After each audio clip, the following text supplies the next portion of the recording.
I guess there's just 5 of there we go. All right. Going to call to order our agenda session for Tuesday, May 1st. May I have a motion to approve the minutes? A motion and a second. All those in favor say aye. Aye. Opposed is nay. It's ordered. Thank you very much. Welcome, everybody. All right, so we'll get started right away. We're running a few minutes late. Madam Clerk, let's go ahead and jump right into resolutions. Item 7C, please. A resolution to confirm the mayor's reappointment of Jason Farmer and Velma Wilson to the Regional Planning Commission.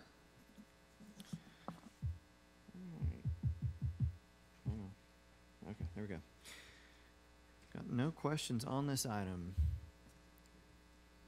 And if there are no further questions, we're going to adjourn this portion of the agenda session in a shorter amount of time than it took us to get started.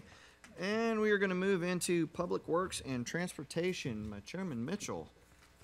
It's all yours, sir.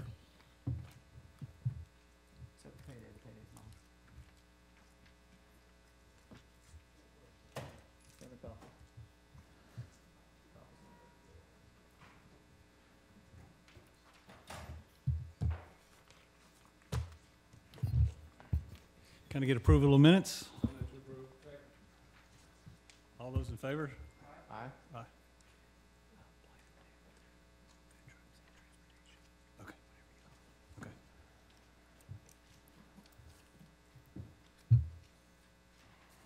All right, looks like we're starting with an ordinance on first reading. Madam Clerk, would you please read 6B? An ordinance closing and abandoning a sewer easement located at 1135 McNichol Lane, tax map number 15908-026.01, as detailed on the attached map, subject to certain conditions. Is Justin here? Oh, over there in the corner. I don't see any questions, but you want to explain a little bit about this? This was recommended by approval by our city engineer. Unless there's any questions, I can bring you some more specific information. Okay, I don't see any questions. Sanitary sewer easement. All right. Then we're going to move right into resolutions. Would you please read 7D? A resolution authorizing the award of contract number Y17017-201 to JDH Company, Inc. of Chattanooga, Tennessee, replacement roofing system for Carver YFD Center building in the amount of $192,844 with a contingency amount of $20,000 for an amount not to exceed $212,844. Councilman Byrd, you all right? I don't see any questions, but I have one, Justin. I asked this of Chief of Staff earlier. We're beginning to put roofs rather than just patching roofs and things like that. We're beginning to put roofs on different buildings, and JDH is getting all the work. Are we bidding this individually, or is this a requirements contract, or? No, these are individually bid contracts. Okay. I believe all of them are. Bonnie would be here. I don't think. Yep. These are all bid individually. Okay. All right. Thank you. So we can confirm. Please read E. A resolution authorizing the administrator for the Department of Public Works to enter into a joint funding agreement with the U.S. Geological Survey and the City of Chattanooga to operate 3 continuous real-time stream gauges located on North Chickamauga Creek, South Chickamauga Creek, and Chattanooga Creek for the period beginning April 1, 2018 through March 31st, 2019 at a total cost of $44,200 with a contribution of $10,875 from the USGS and $33,325 from the City of Chattanooga. Councilman Gilbert. Can you go a little more details of this particular Yes, sir. project? Yes, sir. These are stream gauges that are installed by the USGS service. We worked with them to install some of the stream gauges, particular to South Chickamauga Creek, Lookout Creek, and Chattanooga Creek, I believe, are all included, and an advanced warning on North Chickamauga Creek. I think all of these stream gauges, except for one, are located outside the city limits, but they're early warning systems that give us an indication of flooding levels in Chattanooga.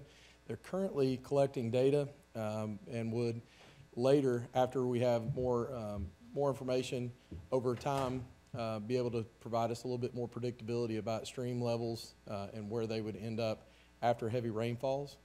So they gauge flows over time and are able to provide some predictability on stream elevations.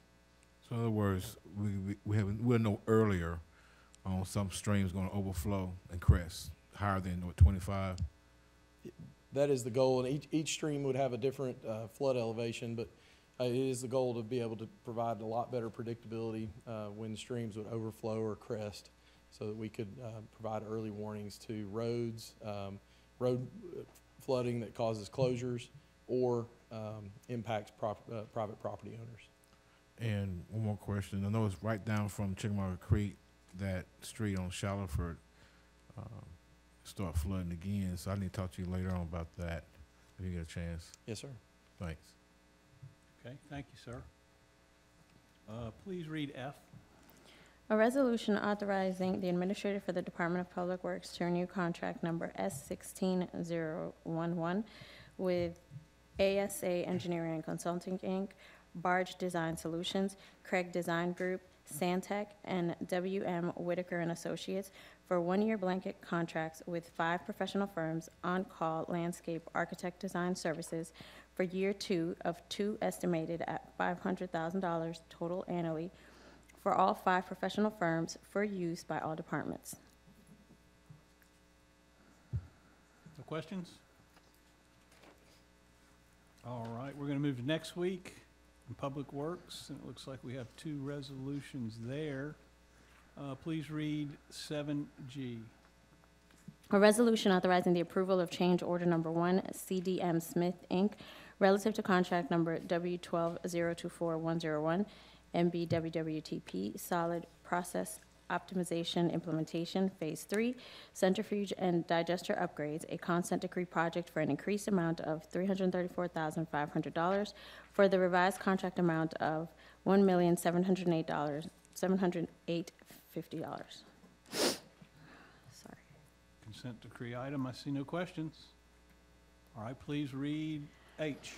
A resolution authorizing the award of contract number Y17016-201 to JDH Company, Inc. of Chattanooga, Tennessee, replacement roofing system for Eastdale YFD Center Building in the amount of $139,225 with a contingency amount of $14,000 for an amount not to exceed $152,225. All right. All right, see no questions. We're going to move to transportation. Thank you, Justin. Thank you, sir.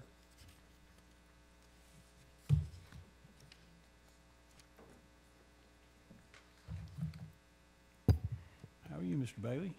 I'm good, Mr. Chairman. How are you? Good. Is it okay if we go through these couple of resolutions first, and then we'll get to food trucks? Certainly. All righty. Madam Clerk, please read 7G from this week's agenda. A resolution authorizing the mayor to execute a proposal with the Tennessee Department of Transportation for state project number 33002-216944, federal project number NHI 24390, PIN number 1128333.00, interchanges at SR2 Broad Street and SR58 Market Street in Chattanooga, I-24. Councilman Oglesby, All right. you briefed on this? Yeah, I was briefed last week, so I have no questions. All right, thank you. Please read H. A resolution authorizing the Chattanooga Department of Transportation to erect commemorative secondary street name signs on Oak Street and Chaliford Road from Glenwood Drive to Ridgeside Road, designating said portions of Oak Street and Chaliford Road as Glendee Key Way. All right, I don't see any questions. All right, let's move to next week, and I believe that's 7I. A resolution authorizing the Chattanooga Area Convention and Visitors Bureau, care of Shelter Rees, to use temporarily the right-of-way along the northern side of the unit block of Riverside Drive between Chestnut Street and Market Street Bridge for the purpose of installing historic TVA signs as shown on the maps attached here to and made part hereof by reference, subject to certain conditions. Everybody okay? everyone's okay, that concludes the ordinances and resolutions, and I believe now we're going to have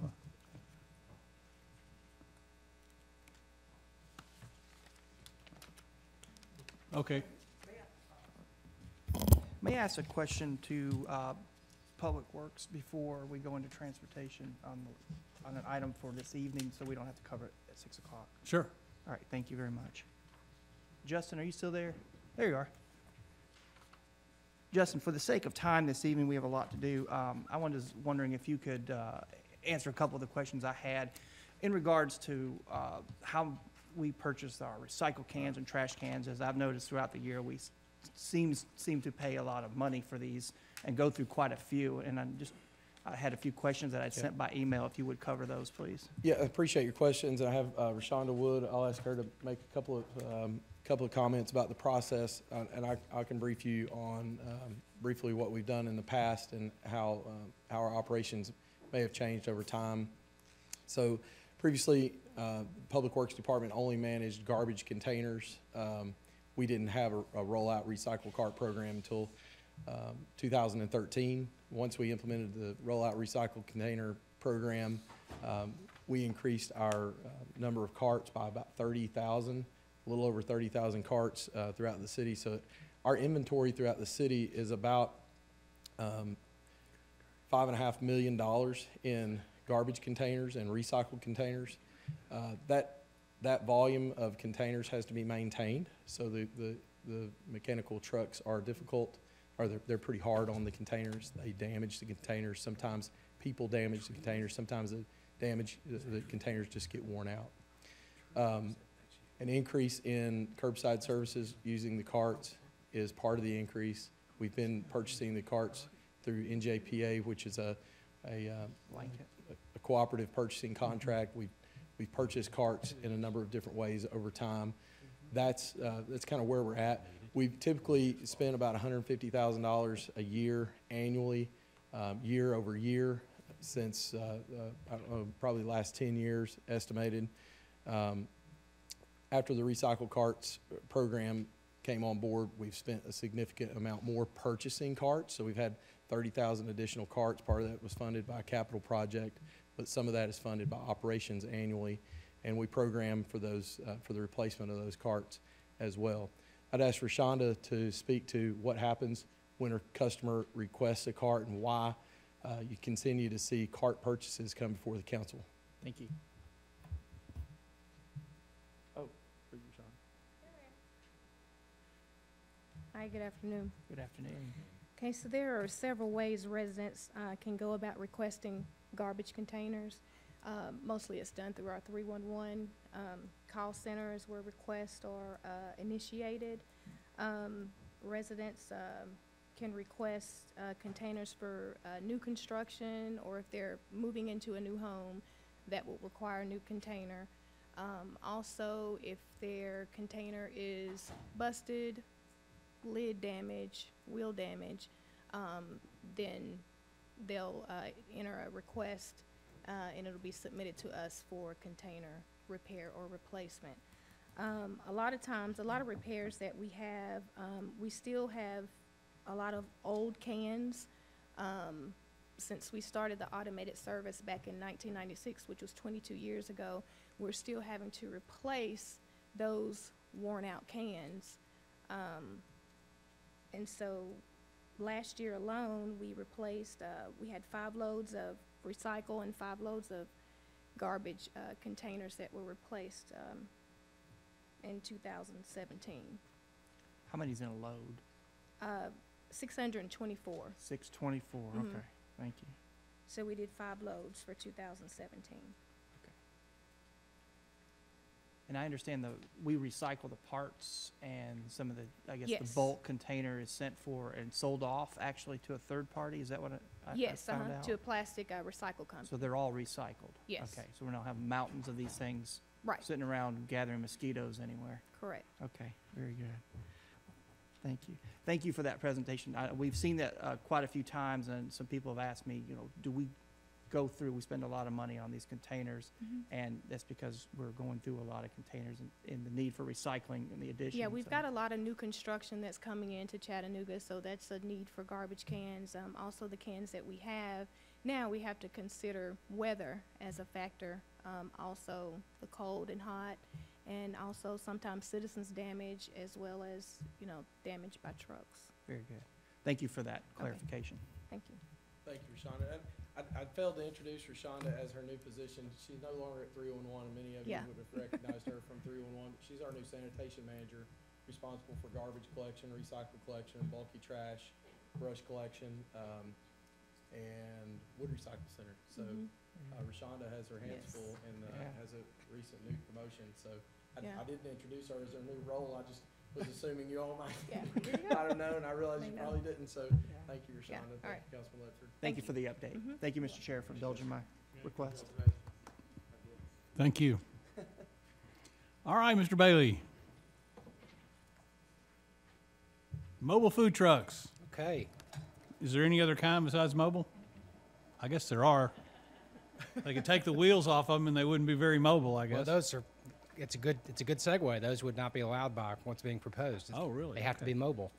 I've got a real short presentation that I can go through with you, and I wanted to give a little bit of background first, and thanks to the city attorney for getting this process started, Keith and Wade, Jonathan Sussman, who was with CDOT prior and has recently taken a position as activation coordinator for parks, also was pivotal, and Ben Taylor, who I believe you all saw earlier, and Councilwoman Coonrod also has been a cheerleader of this process. And I may be, let me make sure I didn't forget anybody. Oh, River City also has been involved. And we had some folks from the industry participate in a series of meetings that we've been working on for the last several months. The reason CDOT is involved is that one of the things that our current city code does is it prohibits the operation of food trucks on city streets. So most of the work that we've done that I'm going to be able to represent to you all today is how we've created a process for food trucks to be able to operate on city streets. And you all probably know this, but one of our goals with CDOT is to make sure that our streets are occupied. We think that a street with sidewalks that have people on it doing all kinds of different things is both safer and also a more comfortable place to be. So we think from that standpoint, providing the opportunity for food trucks to operate on city streets can help our streets feel better for people. We also acknowledged and identified a couple of things that apply more generally to how food trucks operate that I'll share with you fairly broadly. And I also believe that Nicole shared with you a draft. I will point out that I shared that via Google Docs, which doesn't have a mechanism yet for putting a big draft stamp on it. So you should imagine that there's a big draft stamp on the document that you're reviewing. It probably will change in a couple of small places, and certainly from your input between now and the time that we submit it for your consideration as an ordinance. So that being said, the first of 3 slides just gives you a general overview of the code sections that we're proposing to change and a description of them. There is, as I mentioned, a change to allow food trucks to operate on city streets. I'll go into that in more detail after I get through this slide. We also are proposing that operationally food trucks can operate more than just in the downtown, which is pretty much what the current code says. We've basically said they can operate anywhere in non-residential zones rather than strictly in the downtown.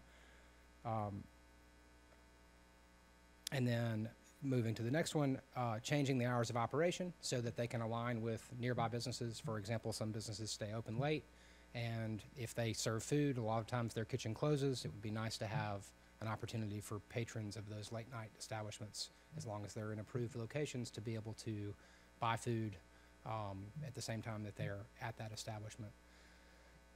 Then changes to provide for the opportunity to allow for portable tables and chairs, particularly on private property when food trucks are operating on private property, but also on sidewalks under certain conditions that CDOT would dictate. We also have added specific fire safety regulations straight from the fire department and a provision for insurance requirements. Before I go on to my next slide, we're not really changing the process for food trucks. You still get your food truck permit through the city treasurer, and it's required that you get health department approvals as well as fire department approvals before.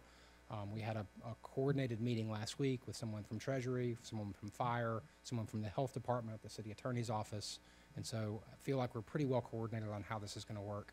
I'll stress again, the reason CDOT is involved is to assure that there's a good mechanism, a simple mechanism for food trucks to operate on city streets. So we've created a one-page, application form. This is just a snapshot of that application form. It has 3 checkboxes, and the process is very simple. Anyone can apply for a food truck zone. And a food truck zone, in order to apply for a food truck zone, you bring us this application with the required documentation. You're going to bring to us a site plan, and that site plan is going to include the on-street parking spaces that you believe as the applicant could be used by food trucks. And then you're also going to, with that map, show us what we call an affected area, which by default we're defining as 1 block bigger than that zone. And the reason we're doing that is because we recognize that there might be some conflict or some concern from brick and mortar restaurants about food trucks coming in, and we want to make sure that brick and mortar restaurants have an opportunity to weigh in and approve the zone. So we're requiring that the affected area be populated with all of the property owners, and that the applicant show us that at least 75% of those property owners are in approval. We've talked to a few of the brick and mortar restaurant owners, and they think, the ones that I've spoken with, think that this is a reasonable approach and captures what could be perceived as fears from those entities. Although I will say some of the brick and mortar restaurants don't seem to see it as a conflict, but I think that's from one person to another whether it is or it isn't. So I think this process of making sure that people in the vicinity and property owners in the vicinity have an opportunity to weigh in covers us in that regard. Once the food truck zone is established, then we'll share it with the parking authority. And at that point, it becomes very easy for a food truck to operate on a city-controlled on-street parking space. It's just like any other entity that wants to reserve those spaces. They contact the parking authority with, I think we're going to ask that they give us at least 7 days notice, and they request to reserve those spaces. CDOT will coordinate with the parking authority to assure that there's not work zones that are in conflict, like a space that's being asked for might actually be closed due to construction, or maybe a special event is keeping that space off limits. So we'll coordinate with the parking authority on those requests, and then as long as there are no conflicts, we'll allow the food truck to operate within that predetermined zone for the dates that they reserve. So that's the process for food trucks operating on city streets. And I'm sure that I've forgotten something, but the last slide is a visual. We've talked a lot about potentially Miller Park being a zone. We did a hypothetical food truck zone. And so you could see what we're talking about in terms of the map and the affected area. You can see that the food truck zone overlays on Miller Park. It would include on-street parking spaces on Market Street and Georgia Avenue, which if this were an approved zone, food trucks could then go to the parking authority and request to reserve one of those meters and operate their food truck in those spaces. The affected area is, in this case, by default, shown to be 1 block bigger in all directions. So it goes to 8th Street to the north, Broad Street to the west, Lindsay Street to the east, 11th Street to the south, and the applicant would be required to bring us a list of property owners and show that 75% had signed off for that zone. Keith, did I forget anything? Wade or anybody else? Maybe there are questions. I'll just stop there and take questions. Again, I'll reinforce that from my standpoint, this was to facilitate food trucks operating on city streets. And so I'll do the best I can if you have questions beyond that to answer them. All right, Councilman Gilbert. I have 2 questions. The area of operation, this is just going to be on this particular area of the map, or it could be anywhere in the city of Chattanooga? We're providing an opportunity. So we wrestled with this. The quick answer to that question is, this is hypothetical. We're providing an opportunity for anybody to apply to have a food truck zone designated. And the process for doing that is coming to CDOT and giving us a map of where they're proposing the food truck zone would go, and then establishing the affected area where they get the approval. So in other words, this is citizen-driven, business owner-driven. So you're saying that as far as council goes, if, say, we didn't want food trucks in a particular area, we have no say-so over it, it's between you and the potential person to do the food truck, right? Well, you all know I'm here to present what we've done so far, and I'm all for getting input from you. So if there should be a council input on it, I'm happy to consider Well, that. The reason I say that, because I know some areas, they've been complaining about what we currently have, not necessarily mobile, but just people just sitting up.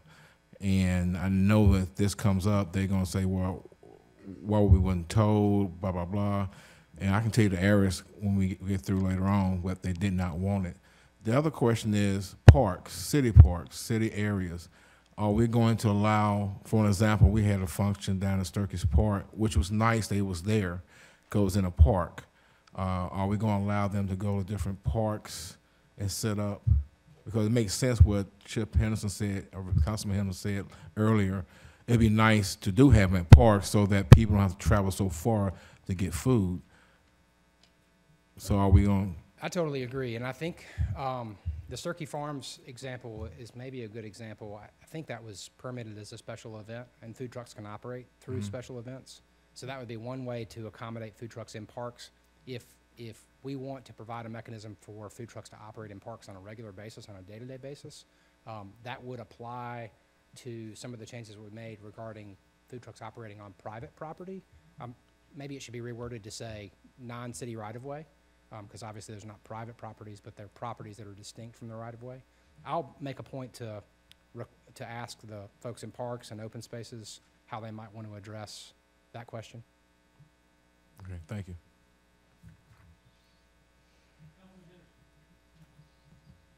Thank you, sir. Bob, a couple of questions on this map. Now, would this food truck zone stay in effect for how long? I mean, is this, Oh, it's specified in the ordinance that it would be 1 year, so for 1 year? so they could reapply after a year. Okay. So the applicant is responsible for doing the survey in the 1 square block area? Yes, sir.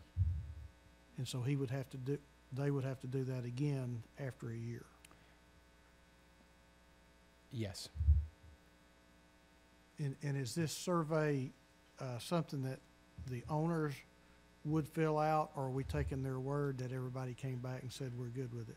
We've got our neighborhood traffic management program is a good example. We've got some mechanisms already in place where we would require surveys. There's a little bit of mixture of both. The ideal scenario is that this is driven from the applicant, and that's just staffing pressures. I think if the applicant's interested in this, they should do the legwork to make sure that the folks in the vicinity are happy with it.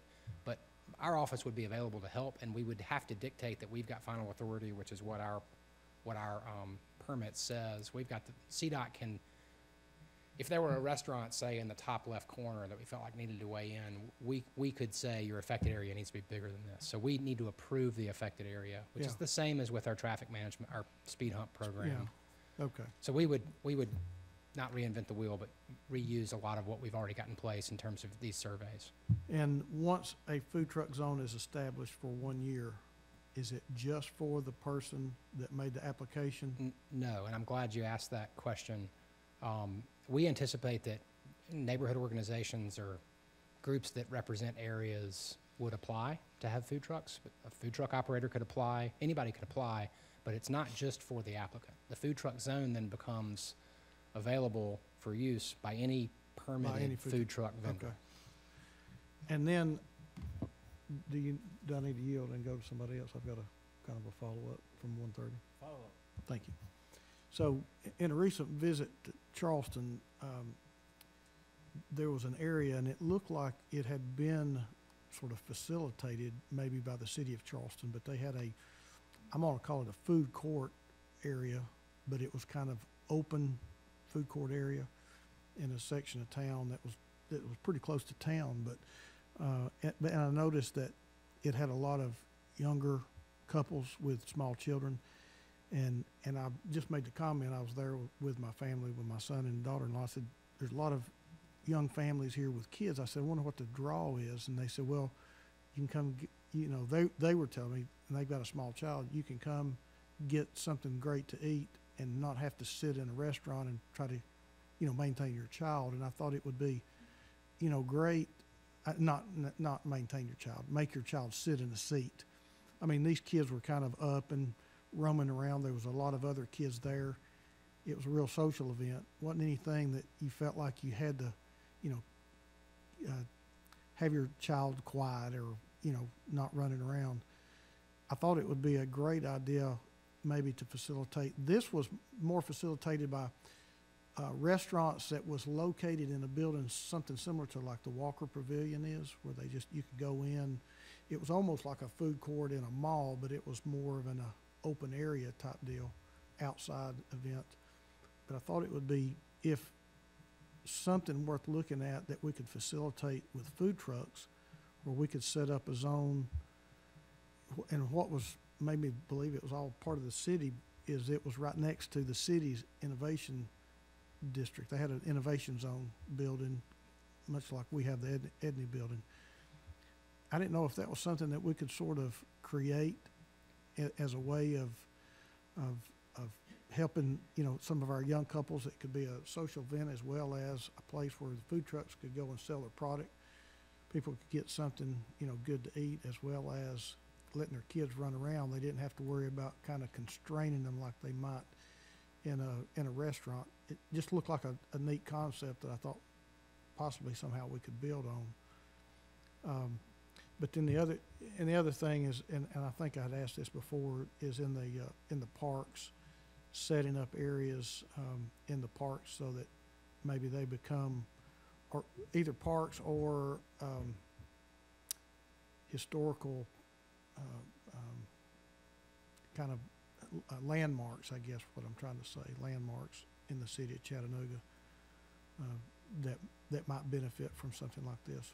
Well, I think this creates a clearer way for food trucks to operate, and I think it would create a mechanism for all the things you're describing. The note that I made earlier about talking to parks and open spaces, I think may also apply to this. Not as familiar with the landscape of each of our parks maybe as some others, but I think most of our parks have parking spaces, so we could easily transfer this to a mechanism where food trucks could operate in parking lots that are there to serve parks. If there are parks that have, like some parks are designed with pads that are kind of for the purpose of food trucks. For those, again, it could be a special event, or through that conversation that I'll have with parks, it could be that there's a mechanism for day-to-day operation in some of our parks. One other question: is there going to be sort of a border or buffer between one food truck zone and another one? I mean, could you set up another food truck zone 2 blocks over, and now all of a sudden we've got the whole area covered with food truck zones? You know what I'm saying? Yeah, I'll admit that one came up the other day from some folks in my staff, or it may have been Keith, asked the question of what if somebody wants a food truck zone just right next to this? Do we add to it and make it one big food truck zone, or do we create 2 separate? And I'll admit to you that I don't quite know the answer to that question, but between now and the time that we submit it to you for your consideration, I'll think on that and confer with colleagues and see if we can figure out the best way to address it. All right. Thank you, Mr. Chair.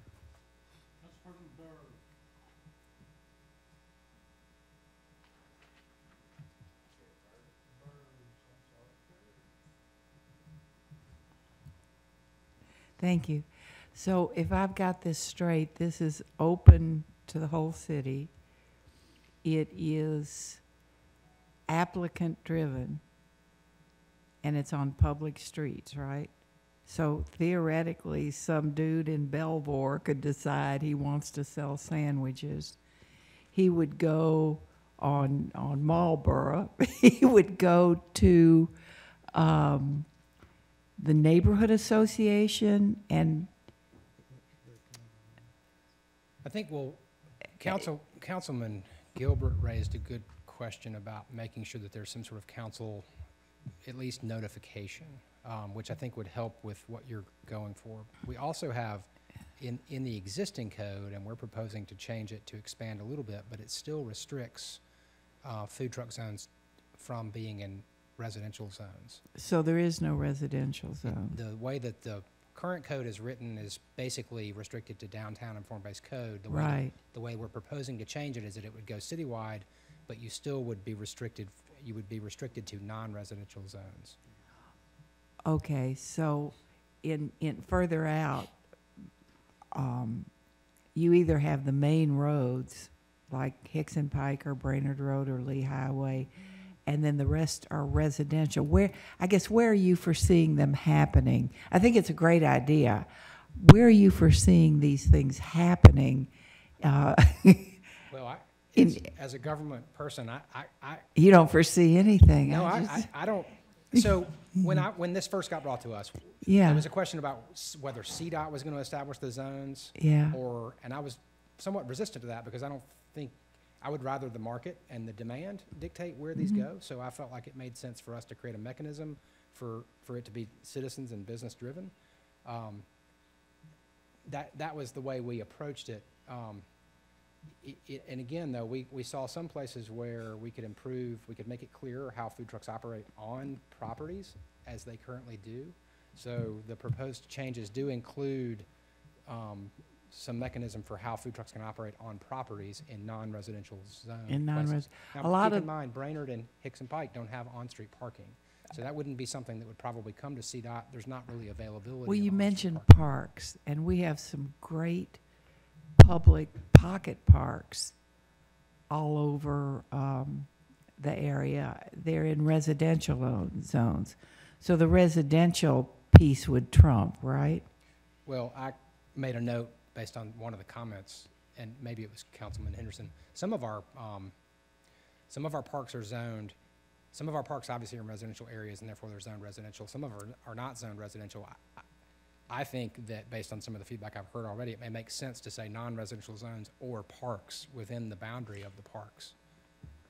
Or That makes parks. sense. Or parks, sure.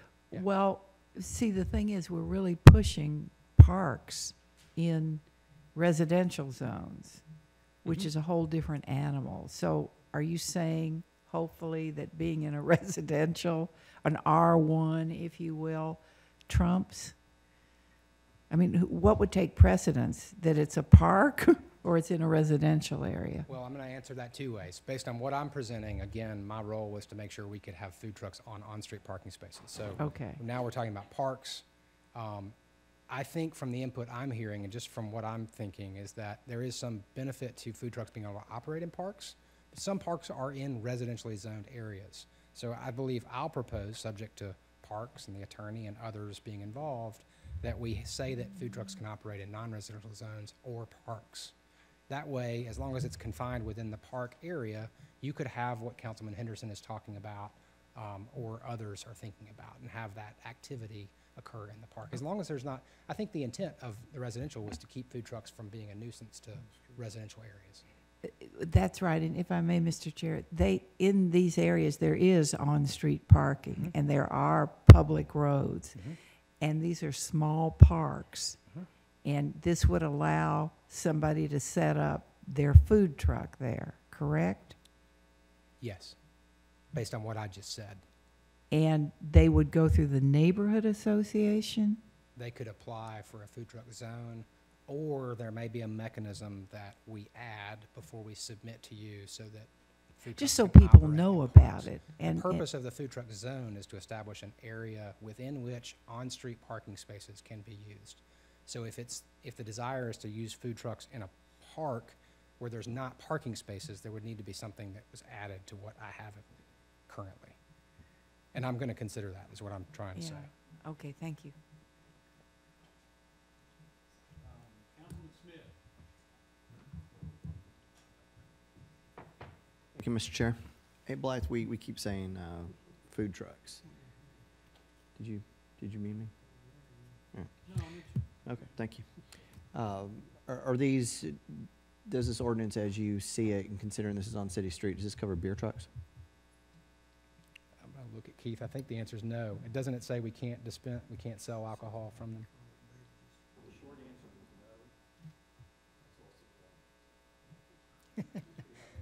No, stop right there. I was gonna say, Keith, you had me at no, and then I knew. It's just not allowed. Is there anything that would allow, I'm not saying we would want to, but are there other cities that are allowing beer trucks on city streets or anything like that? I haven't seen any. I was just wondering if that was something that we'd looked at. We certainly have not looked at it, but I cannot tell you I've ever seen beer truck. Speaking, I'm talking about sold out local food. I haven't seen that. Conceptually, could it be possible in other places? Yes. I'd have to check with Tennessee. Okay, so Premises defined certain way. I'm not sure the local vehicle. so right now it's just like special event, permit driven, that allows that type of mobile. Okay. All right. Thank you. Thanks, Chair. Bly, you did say that you will notify the council person if someone petitions to get this food truck in their district, correct? I think I heard from you that that would be useful, and Yes. we've done that on other applications, so. Yes. I just want to make sure. And then, how many feet in residential you have to be to not consider to be residential? Like, for example, some areas you got C2 right there, and then right next behind them is a R1. So is any feet involved with this, any kind of way? I'll take, I don't have an answer to that question, but I'll take it as a suggestion that we define it before we bring it back to you. And if someone breaks this, what happens? Say if I set up on the area that we definitely don't want and we do it anyway, what's the penalty? Well, this is I'm just the messenger here. This is only as addressed in code, so Keith may have to back me up. But the code says that it's a $50 fine if you're in violation. Okay. Did I just make that up, Keith? That's it? Okay, thank you. Okay. Yep. That's 2152. That's the last section. Councilman Henderson. So Blythe, if Councilman Gilbert can keep short-term vacation rentals out of his district, can I keep the beer trucks out of my district? That's a question for Mr. Hinton or Mr. Reisman. Wait. So I do have a follow-up question on the serious side. Under 20-149A, and it talks about, food trucks operating, approved by the Department of Transportation and in compliance with rules and regulations established by the mayor. So are there going to be other rules besides what's laid out in the ordinance that the mayor will have? So from my standpoint, and I'll invite Mr. Hinton or Mr. Reisman to tell me I'm wrong or add to it, but I take this to mean that CDOT has the authority to establish a mechanism through which food trucks can be operated on city streets. And that's the food truck zone process that I described to you. So beyond what I talked about today, I don't anticipate anything else. It's the process as we described it. So can you explain that last sentence? Is that sentence giving you the authority to come up with those That's procedures? as I understand it. I don't know of any other rules and regulations that are being considered by anyone else that works for the city. But what I'm proposing is what I talked about today. My understanding is that's what this says, is that CDOT can establish the procedure through which a food truck can operate on a city street. Okay. Thank you. Any other questions?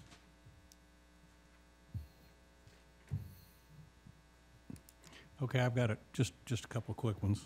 To follow up on Councilman Henderson's on the page 4A, with rules and regulations established by the mayor or his designated representatives, are you saying that you are the mayor's designated representative? Yes. Wow. It's got some power. Cool. Back to the picture. And here we go, and here comes a food truck, and the merchants say it's okay, and then here comes another food truck, and another food truck, and another food truck, and another food truck, until we don't have a single parking space in this block on Market Street or Georgia Avenue. Is that what you're envisioning could possibly happen? I do think that could happen. I think it's unlikely. And one thing I didn't have a chance to address is that with the parking authority, what we've talked about is a food, once there's a zone established, take this one for example, which again, this is not established, this is just hypothetical. if this were a food truck zone, a food truck could contact the parking authority, who would coordinate with us and make sure there were no conflicts, and then would bag a meter on a predetermined period of days. We're setting a limit to that of 7 days, so that these are mobile food trucks. They're not Right. intended to take permanent occupation of any of our streets. So I think that, combined with the year permit, help ward against what you just described. I'm not sure I can anticipate every possible issue, but I will say that I'm very sensitive to the fact that our on-street parking spaces are generally for the public. I think one of the reasons that we think this is okay is that these food trucks will be for the general public. There is a fee, by the way, so you can't bag a meter for free. You have to pay the equivalent value of the meter during the entire enforcement hours. And who will get that money? It goes to the parking authority, Okay. who then uses it for transit and other parking-related operations. I understand the contract. All right, we have a question from Councilman Oglesby. When you say 7 days, 7 continuous days, and then there's a lapse, or what?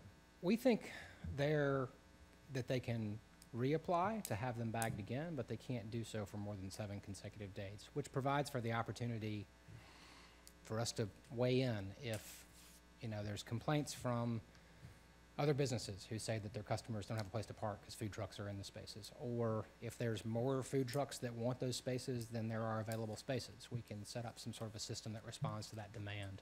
But if there's only one food truck there and it's successful and there's no demand for another one, and generally speaking it feels like the general public has the access that they need, then theoretically a food truck could reserve to bag those meters once every 7 days. So they could be there indefinitely, but they have to come back and re-reserve them every 7 days. So when it almost be continued as like a permanent business site or something, I don't know what you would call it, but Well, I think That's what I'm- theoretically, but I think that's unlikely, and I think we would, again, these are intended to be mobile food trucks. They're not intended to take up permanent residence on a city parking space. If it makes the procedures more palatable, I'm happy to put a limit on it.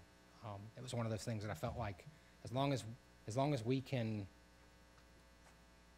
we don't have to say yes, as long as we have some level of judgment on these, that's something that we'll address if we have that bad problem where there's lots of food trucks and they're doing business and people are on our sidewalks, and there's not enough space, then I think we can address it. We have the authority within what's being shown in the ordinance to address that.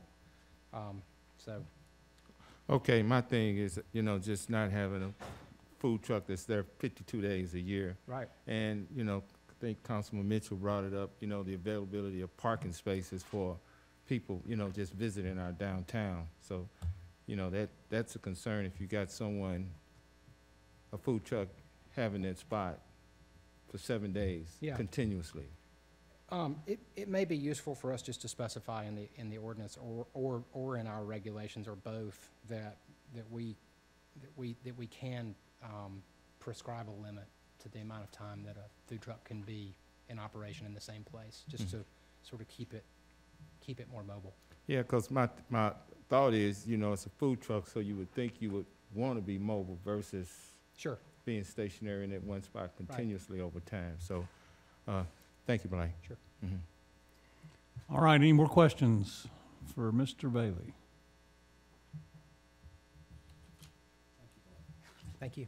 Mr. Chair, before we go, or maybe you want to handle it in planning and zoning, or there was a question brought up, I believe, about future agendas and something about IT.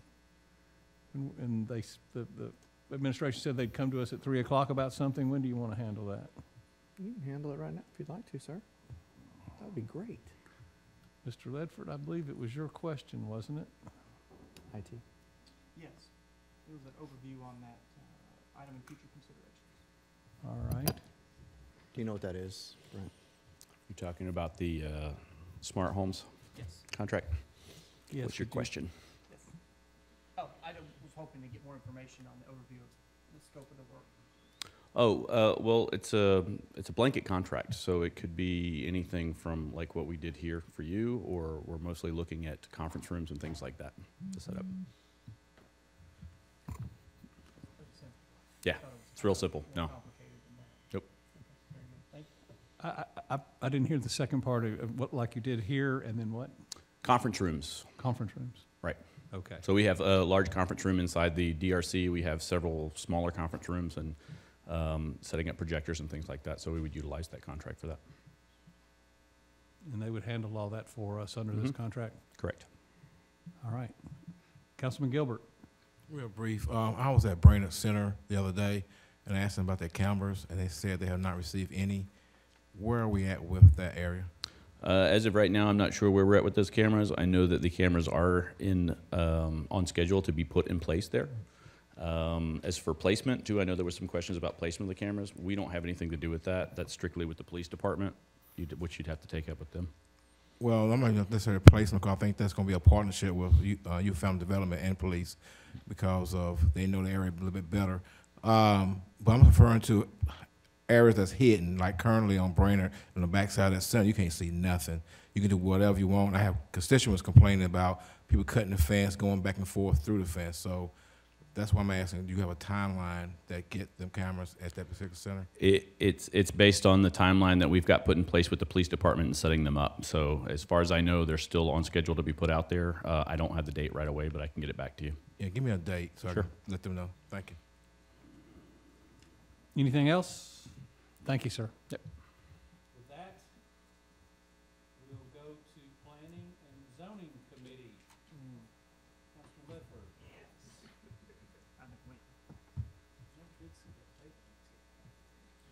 He took it.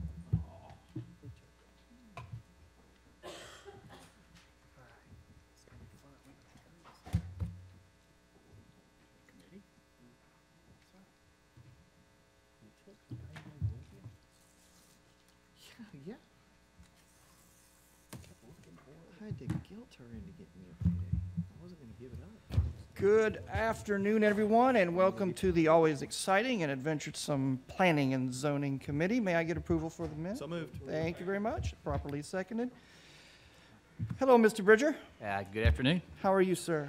Doing great. Very good. We have ordinances on final reading, which we have, we will move on down, I think, to next week, since we've already read those That's right. and covered those, unless there are any questions on those two items under planning. If not, we will move on. Very good. Thank you. Sir. And sir, if I may, before I get into the zoning case, I did want to give you all one other just ordinance amendment update, just FYI. The C2 zone, I understand there's been some challenges interpreting storage of vehicles and kind of, how that happens and whether or not you screen them. Just to let you know, we've been in communication with the LDO staff, and we're working on a ordinance amendment. And my understanding, what the intent would be, if you're out, like, so you got boats or campers, that we have some kind of screening provisions for that in a C2 zone. So that's kind of the direction we're going in. If you guys have any questions or concerns about that, let me know. I just kind of give you all a heads up, that's coming down the pike. Very good. Thank you, That I'm John. ready to go with a Thank you. You zoning ready? cases. I've got Ken Smith, but I think it's Mr. Mitchell. Is that right? Yeah, that's probably me. Roger that, sir. Go ahead, please, Councilman Mitchell. Grandfather?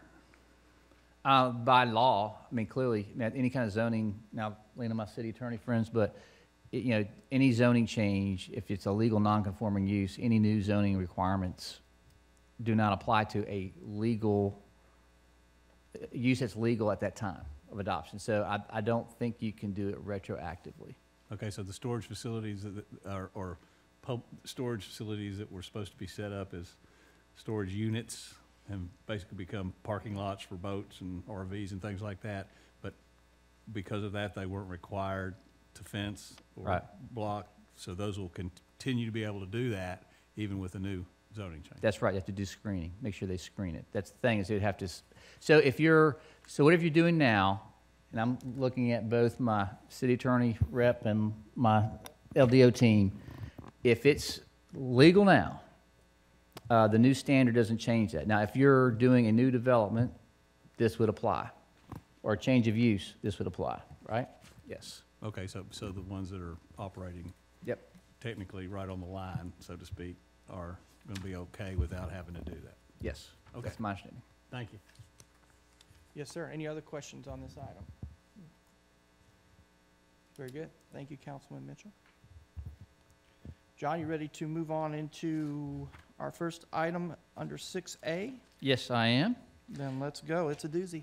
All right, yes, there are several. I will say this one, these are all part of the Helix Farm, so item A, B, C, and D are all part of Helix Farm. As you recall, this was a big, big project that was done, gosh, it was 6 years ago. I can't believe how much time has flown by. It's been quite a bit. It's been at least 4. I know when y'all first came in. Yeah. Yeah, so 4 years. I mean, it's typical with projects of this scale. As things unfold, the program changes, and so when you have a bunch of conditions that are designed for a specific program concept for a site, and things change, then you need to amend conditions to address a new concept that you're trying to implement on the project site. So the first item, item A, is basically there was a request to amend conditions to accommodate, basically they're shifting from an office development concept to a residential development concept. You see here the area outlined in R4. They're looking at doing residential for that site, and so to be able to do that, they need to amend the conditions to allow them to build residential. So again, if you look at this property to the north, I'm assuming everybody knows where this is, so I don't want to give any context there. But in terms of the land use, you've got single family to the north, to the south and east. Here again, you can see the site a little better. This is 153 along the bottom part of the screen. You can see the site in the middle of the screen, Boy Scout Road over to your left. Again, that's the zoning showing that you do have C2 to the west. This site basically borders a subdivision off of Sand Switch Road to the east. The plan recommends high-density residential for this location. So again, the conditions that they are wanting to lift, let me go to that real quick. They're wanting to amend these conditions you see here for the R4, which are really geared at the time they're written for office use. As you can see, it says the total gross leasable area, which applies to office, shall not exceed 250,000 square feet for non-residential uses. You see the ground floor area of any structure shall not exceed 40,000 square feet. These are all written with strictly office in mind. So the applicant asks for several items to be changed, including some lot sizes, which actually you cannot do through conditions. If you're trying to get a variance on a lot size or a setback, you got to go through the Board of Zoning Appeals to handle that. So I think through this process, the applicant understood that and realized they got to go through a different process if they're trying to have reduced lot sizes. So here's the concept, again, of the original master plan concept you see showing a corporate campus, and they're changing that more to a residential concept for single-family residential development. So what staff recommended in light of, again, still getting to the same outcome, but trying to make sure we do what's appropriate for conditions and what's appropriate for variances, is that we're recommending denial some of the applicant's requests with some modifications, and I'll show you here. That we would approve the following amended conditions. One is the references to the site plan that need to be corrected. You see in red there, March 19, 2018 is so we have a good tie into the site plan for reference, which is helpful for LDO when they're trying to enforce a building permit. They've got a correct document to refer to. You see there we're adding at 2.7, it says specifically residential uses per the typical R4 zone shall be permitted. So it clarifies that ambiguity about if you can do residential on that site. So that was staff's recommendation. There was no opposition. Planning Commission reviewed, heard from the applicant and staff. The applicant did not have any concerns about staff's recommendation. So they concurred with staff to deny some of the applicant's requests, but to approve the part that would add residential as a permitted use in that R4 section. And of course, the remaining conditions would continue to carry forward for that property. So it comes with you with a staff recommendation and Planning Commission recommendation to approve a modified set of conditions. I hope that was, I know it's complicated, but do you have any questions? We're going to go with Councilman Henderson first, and then Councilman Mitchell, please. John, could you go back to the master plan for just a minute? Is that you referenced a date in your conditions of March 19th. Is this this is January 13th. Yeah, this, is one-sided, and I think it's actually in the order, let me see if it's, So let me tell you my concern. sure. The only comment that I've heard from any of the residents about this change, they think it's great. They want to know 100% sure that all the buffers, Right. the 100-foot undisturbed buffer and the, I think it's a 30-foot, to the north there, all of that remains intact. Because the picture you have up here is January the 13th, I but see what you've you're saying. referenced the Yep. March 19th. I'll talk about this for next week, or I'll before next week, I'll go ahead and email that to you, but we'll have Okay. that as part of the I want to package. make certain that these buffers are the way they're supposed to be. That was such a critical and important part of Sure. this development. Gotcha. Okay. So that'll be added as a reference. You good, Councilman? Councilman Mitchell, please. Thank you, Mr. Chair. John, is staff recommending we vote on the staff versions of all these? Is that what we're? It'd be the first, as Planning Commission concurred with staff's recommendation. So the first one, under item A. Okay. They recommend for approval by planning and, yes, so Okay, it's that so first the one. first one is what Yep. staff's recommending? Yep. All right, thank you, Mr. Chair. Yes, sir, thank you. Any other questions on this item before we move on to B? John? Okay. This is, now there are two cases, I'm gonna go to area plan, so you can see you can see these two parcels, these come together, these next two items, where they're taking what's a remaining, really, spot R1, whoever heard of that, right? It's, R1 area, there's two remaining, R1 zones, and basically rezoning them to C2 for out parcel development. This is one of those two. So again, it's, let me get to my notes. Requesting to rezone from R1 to C2 to incorporate the parcel into the master plan development for Hillocks Farm. It's located at 6048 Highway 153. It's currently a vacant residential building. You can see there is some residential to the north and south across the street. I say further to the south, you have the C2, that's the Academy Sports Development. So again, looking at this based on particularly the zoning pattern of the area, I'm sorry, let me go forward. Most of the area is zone C2, so we see this as staff as really just an extension of C2. There's no reason for this to stay R1 at this time. So staff recommended approval, subject to the Hillocks Farm conditions. When we got to Planning Commission, again, there's no opposition to the request. Given that these are really out parcels that are part of the Highway 153 development, to me, it's a little bit more simplistic that you just zone it C2 and not try to add all those conditions, because those conditions were specific to a more urban village concept. These really are more affiliated with the character development you see up and down 153. So at the meeting, Planning Commission just recommend approval of this case, and I will go ahead and say the next case, sorry, I'm jumping ahead, both of those, the C2 without conditions. So I don't know if you have any questions or concerns about that. I'm not seeing any questions on this item. Do you want to make a comment, Councilman Henderson, on that? Normally, it's heartburn to see something like R1 to C2, but I think this was probably very well done, so. Yeah. Okay. Very good. All right. Hey, Wade, this is something I caught when I was reviewing, just FYI on the caption for D. I just noticed as I was looking at this, we need to make sure it says from R1 to R4. I see the narrative picked up R4, it's just the title block. Yeah, You it see, says just need to C2. change it. Just change it to R4. I just saw that this afternoon.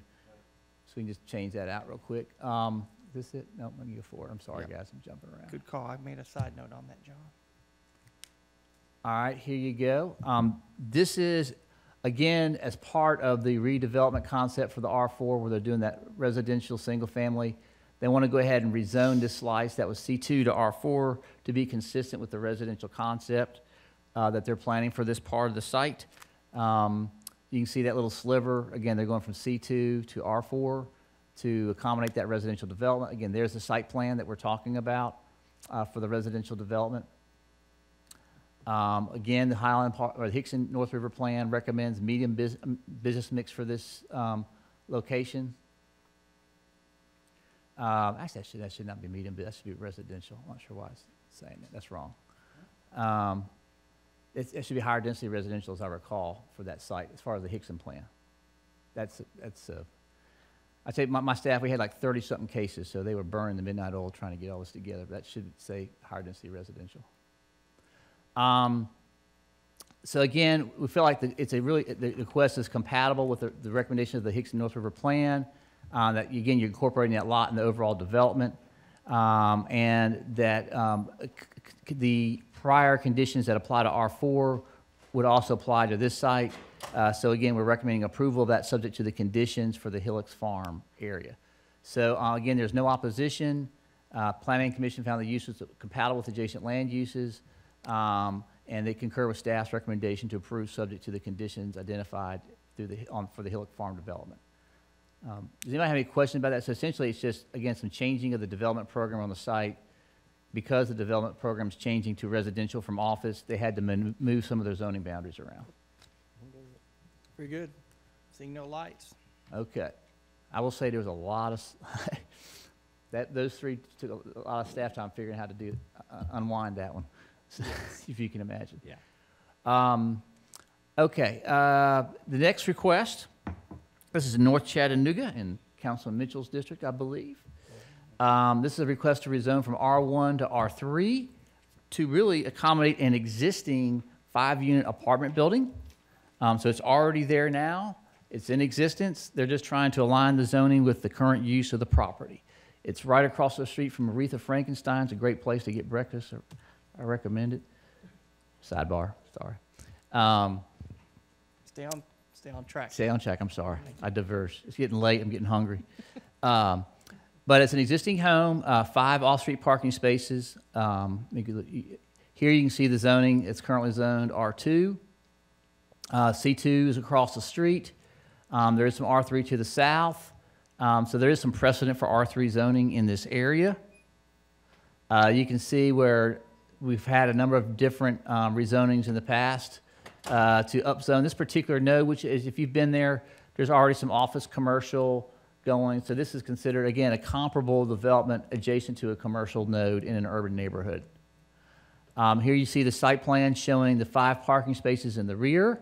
So again, they're already using their existing parking off-site to accommodate the development. I say on-site, I should say.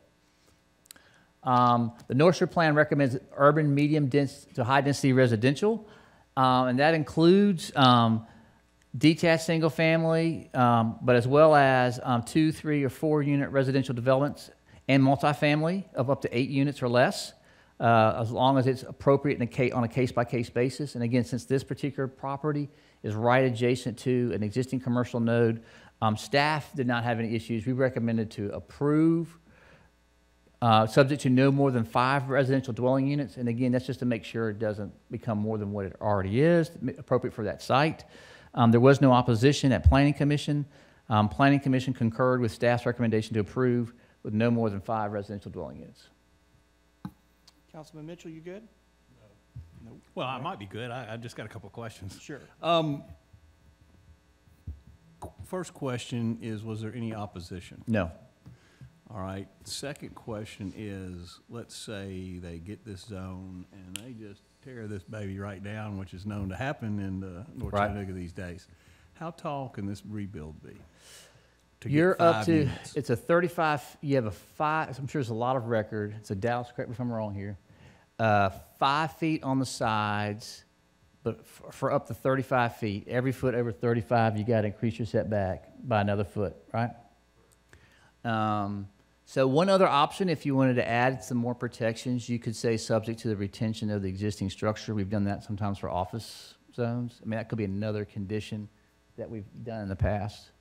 If you're trying to make sure that the existing residential structure does not get demolished without cause, you could, subject to the retention of the existing structure is another condition. I'm just trying to get a feel for if it does get demolished. I'm not trying to create a situation where somebody doesn't make some money. Right. I'm just trying to create a situation where somebody doesn't dwarf what's around them.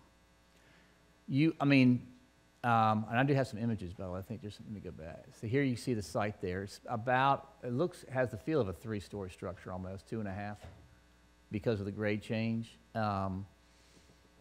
So, as you know, depending on how skinny you make the building, you could go up.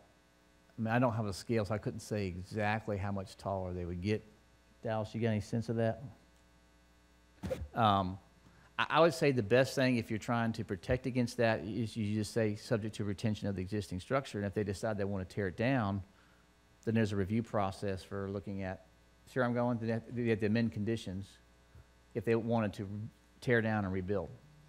Okay. Thank you, Mr. Chair. Yes, sir.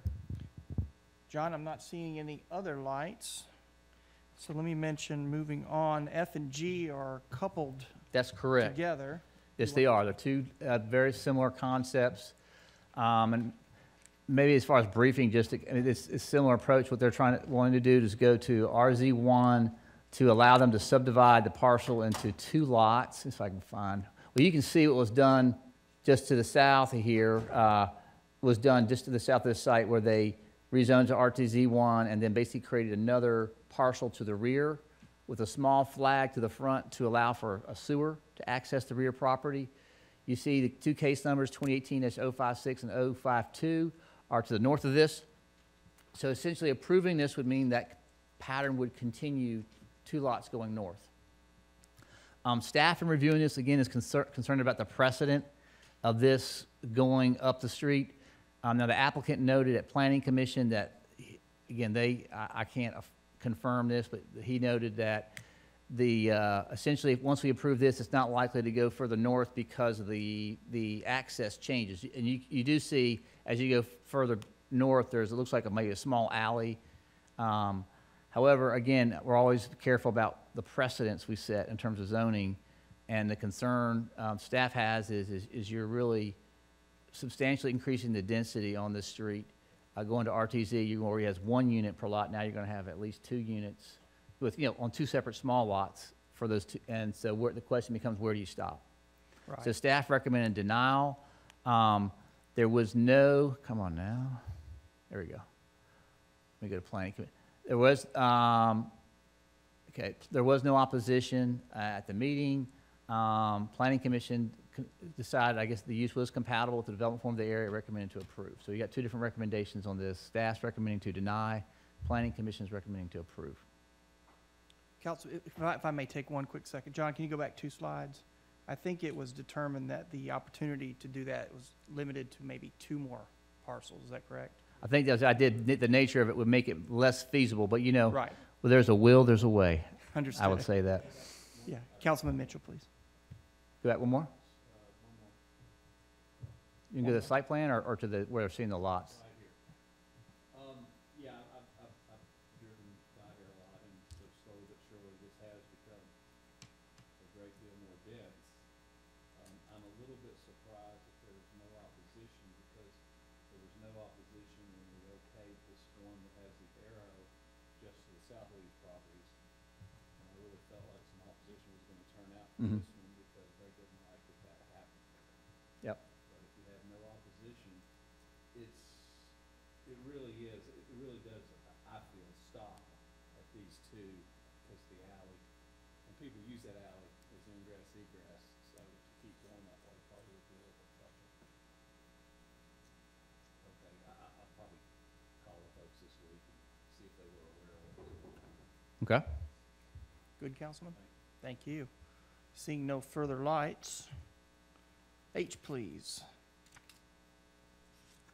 Okay. I'm sure I'm on the right change here. Yep, good.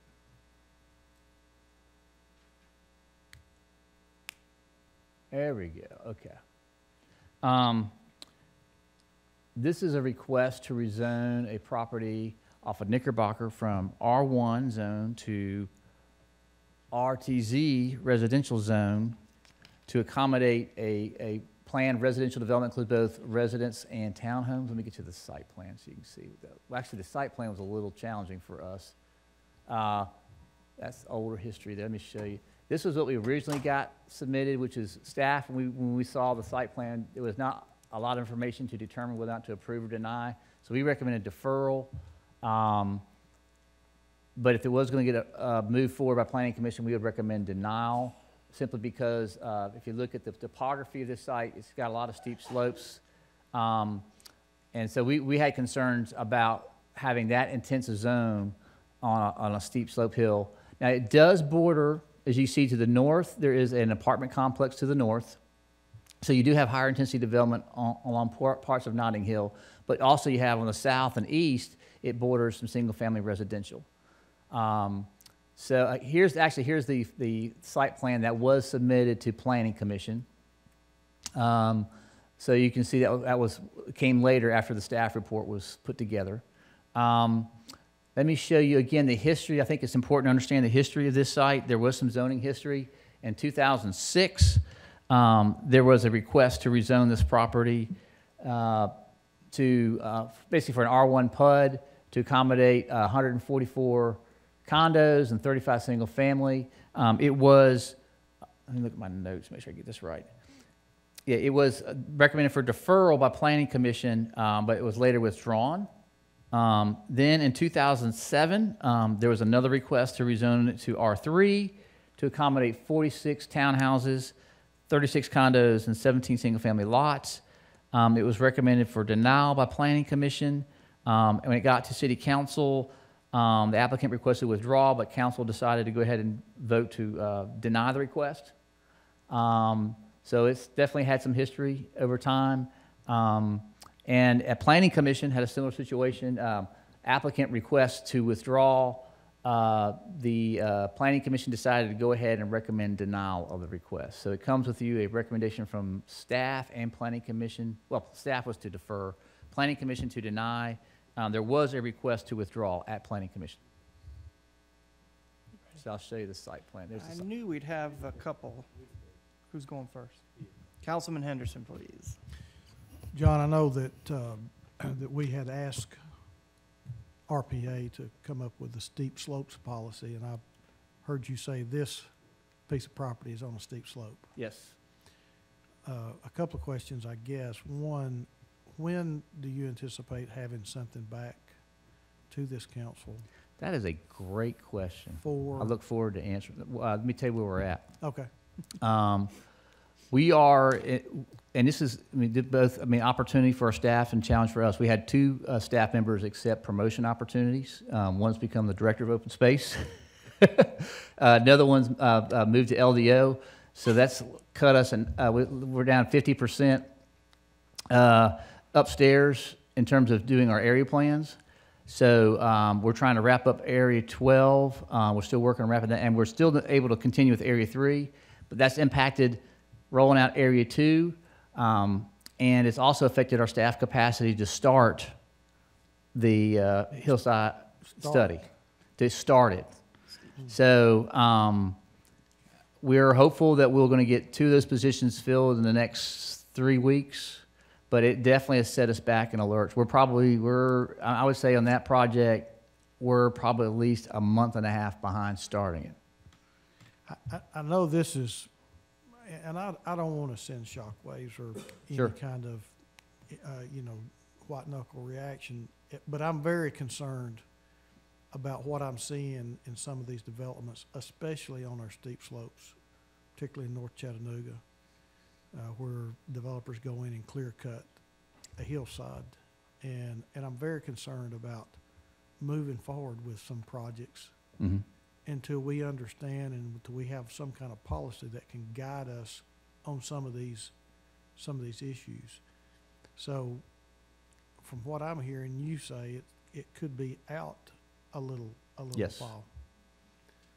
We're trying to, I do have some of my directors looking at kind of our scope and approach, because we know, again, I think it's important, and I said this to share with you before, I'll say it again, I think it needs to be 2 parts, because I think one is about sort of, I call the fact-finding, the research side. You need good data to kind of assess what's going on and be clear about what the potential impacts of any policy are, right? Because we need to think about any unintended consequences. So the first part is doing the research and getting good information so that both in terms of what's occurring, but also in terms of what other peer cities are doing to get a frame for that. And then the second part of that will be putting together some policy recommendations. And as you know, is wrapped around that, we got to talk to both stakeholders in the development side as well as the neighborhood community. So it's not a short deal. We just have a full, this probably month is a good example. We're really slammed with processing zoning cases as well as trying to execute our area plans. So it's certainly a priority for us. I'm just, right now, I got to get at least 2 more positions filled so I can put some warm bodies to move on it. I'll yield, this is obviously in Councilman Mitchell's district, and I'll yield to him, but I would just like to stress to this council, I think we need to proceed with caution, particularly in some of these developments that are considered steep slopes. Gotcha. Thank you. Councilman Mitchell, please. Thank you, Councilman. Yeah, John, I'd like to add to that when somebody comes in on a steep slope and clear cuts, takes all the forest away, and it is already a steep slope. The stormwater runoff that increases is just incredible, and I think we've had some developments in North Chattanooga that maybe it's the city's responsibility on this, so maybe I'm not blaming developers necessarily, but to keep up with our infrastructure being adequate to handle those type of things is another very, very dangerous situation that we're facing over there. But what I wanted to say on my time here is I would like Mr. Bailey and Mr. Rucker to take a look at this picture. And you see Knickerbocker. And when you see somebody coming to you for one building permit at a time, don't fall for this anymore. That's not what's happening over here. And of course, we've had a discussion about why they're doing it that way, and they're doing it that way to not kick in things about having to do sidewalks and things like that. But that's what they're planning on doing over there on Knickerbocker. So it's more than one structure, even though they're coming to you one building permit at a time. Thank you, Mr. Chair. Thank you for your comments. Any other comments from the council on this item? Very good, I appreciate it. John? Aye, please. Yes, this is let me get my notes right. Here we go. Request to rezone a property located on 7509 and 7519 Ziegler Road from R1 to RT1 townhouse zone to accommodate a proposed 12 townhouse unit development with an ultimate average density around 10.9 dwelling units per acre. This is in the East Brainerd community. You can see Gumbel Road off to your left. I should also know, I'm sorry, that you can see that it's got mostly single-family residential around, although you see some smaller lot single-family to the immediate east of this site, but mostly single-family in the vicinity. There has been some townhouse zones you can see, or townhouse development approved to the north. You can see there. Again, you can see the RTZ zone to the north off of Joyner, but currently there is not any RTZ that I'm aware of on this section of Ziegler Road. Is that right? Yeah, Ziegler Road, sorry. Yes, My notes. it's Ziegler. Gotcha. Again, the case history, you see in 2016, we had an approval for R1 to RTZ with a density up to 5 units per acre. You can see Cannondale Loop. That was an R1 to RTZ, special acceptance permit residential PUD. Both of those, in 1999, a similar PUD was approved. But that's, as you can see, that's small lot, single-family, detached residential. Okay? If you look at the site plan, it indicates 12 proposed townhouses with off-street parking. Most of the parking is in the interior of the site. You do have some parking in the front, but the houses are set back from Ziegler Road with most of your parking interior. And they're proposing a buffer around the perimeter of the property. The Hamilton Place Community Plan recommends low-density single-family residential for this area, which is basically 1 to 5 dwelling units per acre. Again, as I mentioned, their proposal is about 10. When staff looked at this, going back to the zoning map, I always say we're approving zoning, not projects. Again, I think what you got to think about, if you approve this request, what the pattern will be moving forward. I will say one thing, that Ziegler Road is a collector street, right? It's a through street. So that's something to think about. When usually that's where you might see more intense development, housing development. However, the current policy recommends low-density residential, so I would just encourage you, as you think about this request, it's really not only this project, but thinking about, okay, what does that mean for the rest of this block of Ziegler? So staff recommended denial and being consistent with the plan. At Planning Commission, there was some opposition. Most of the opposition had to do with concern about, okay, is this going to be rental versus homeowner? Traffic, Ziegler's as the narrow road. There were a couple neighborhood meetings, which I think Councilman Ledford can speak to. I think he attended one of them. I did. So Planning Commission, after hearing staff recommendation and from the public, recommended to approve the request. There are some conditions, which is not noted, but let me pull those up for you real quick. I'm not mistaken. My notes. 054, here we go. I thought there were some conditions. Maybe not. I thought there was, oh, it's just approval. I thought there was conditions. My fault. So just approve the request. I thought there might have been some conditions with that. So is there any questions for that particular case? John, I'll jump in here. There was a community meeting held at Harvest Church on this. There was actually quite a few neighbors in attendance. I'm going to say probably 20 to 25. And met with the developer, met with the builder, and went over the plan. And at the meeting, there was no real opposition. There were a lot of questions and discussion about setbacks, building materials. It was noted that the builder is actually building his own home right around the corner, and the residents seem to very much like that situation, as he will be on top of it, living nearby. You're right about the for sale and for rent aspect. I did get a feel that they were, the neighborhood was a little bit more in cycle with the for sale and home ownership than rentals. And I think that what the developer had talked about at that point was a renting or selling to the nearby medical offices that are coming down and along the Gun Barrel corridor. So I'm just trying to give you an overview of what I'm recalling from the meeting. Yes, there was one person I think came and had some concerns still, and I think that if I'm correct, they're still reaching out to that individual and discussion. So that's Great. End of my report there. All right, so we move on to the next case. All righty. Just a quick footnote. I gotta appreciate, I know one of the, John Anderson is here representing one of the parties. He's just got some information he's gonna pass out after my meeting, because he knows I'm presenting, nobody else is presenting, but he's, just FYI, there's some information I think he said he wanted to pass out to y'all while you're here. Is this on item J? Yes. Okay, thank you. Yep, so I guess after this meeting, he may pass out some materials, but I'm gonna kind of give you our staff report.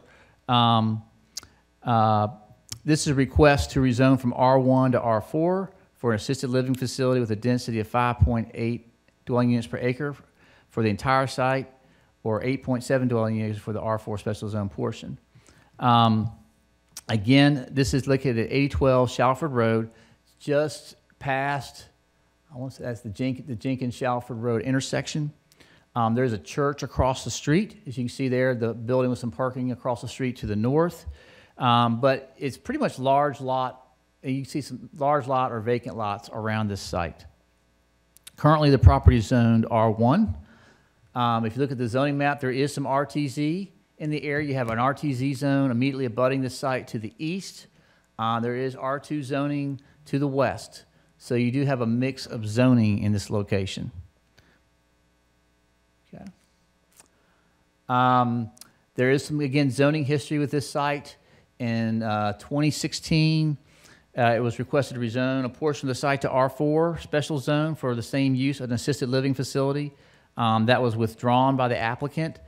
Staff had recommended denial of that request, and Planning Commission had recommended approval with conditions.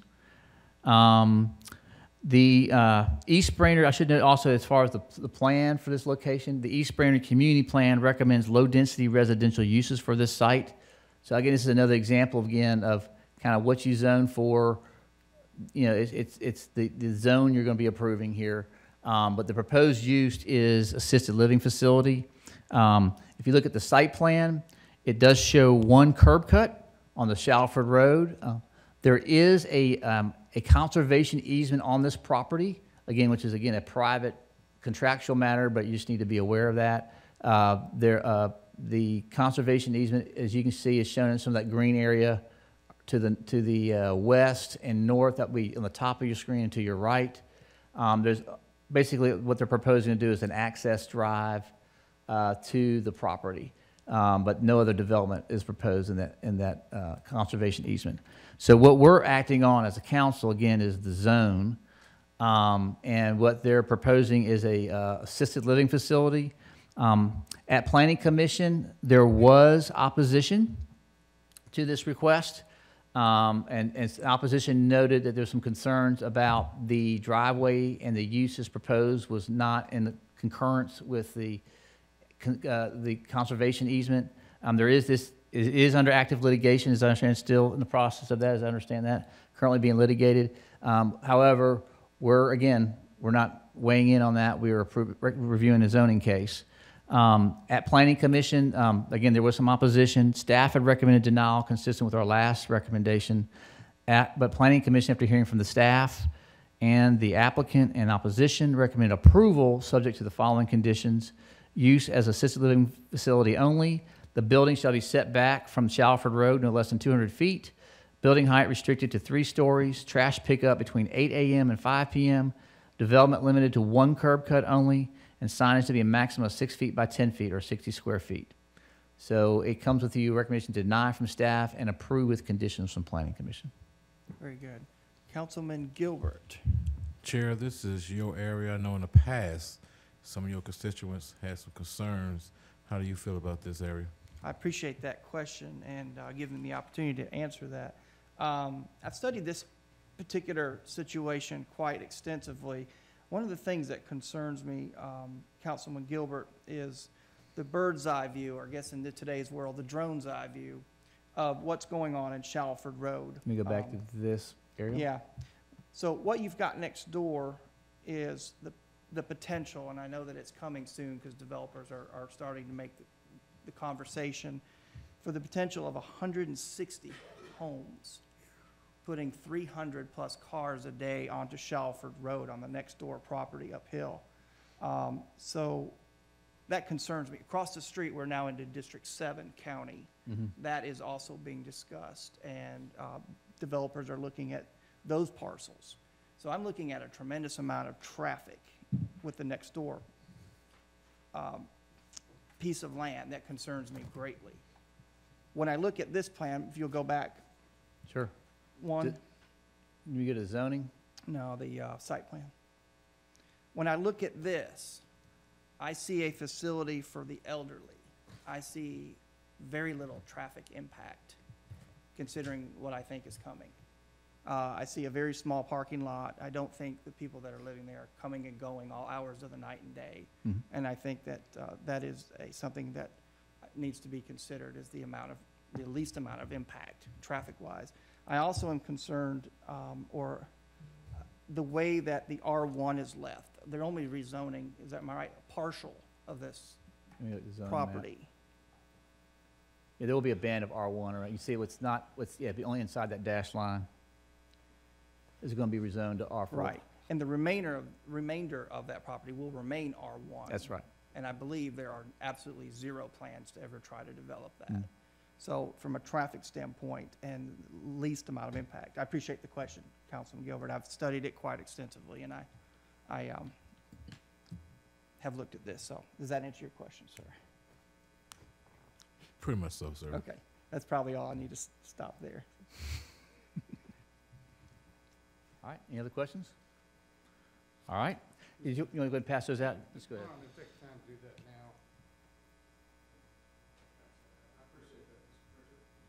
Yes, sir.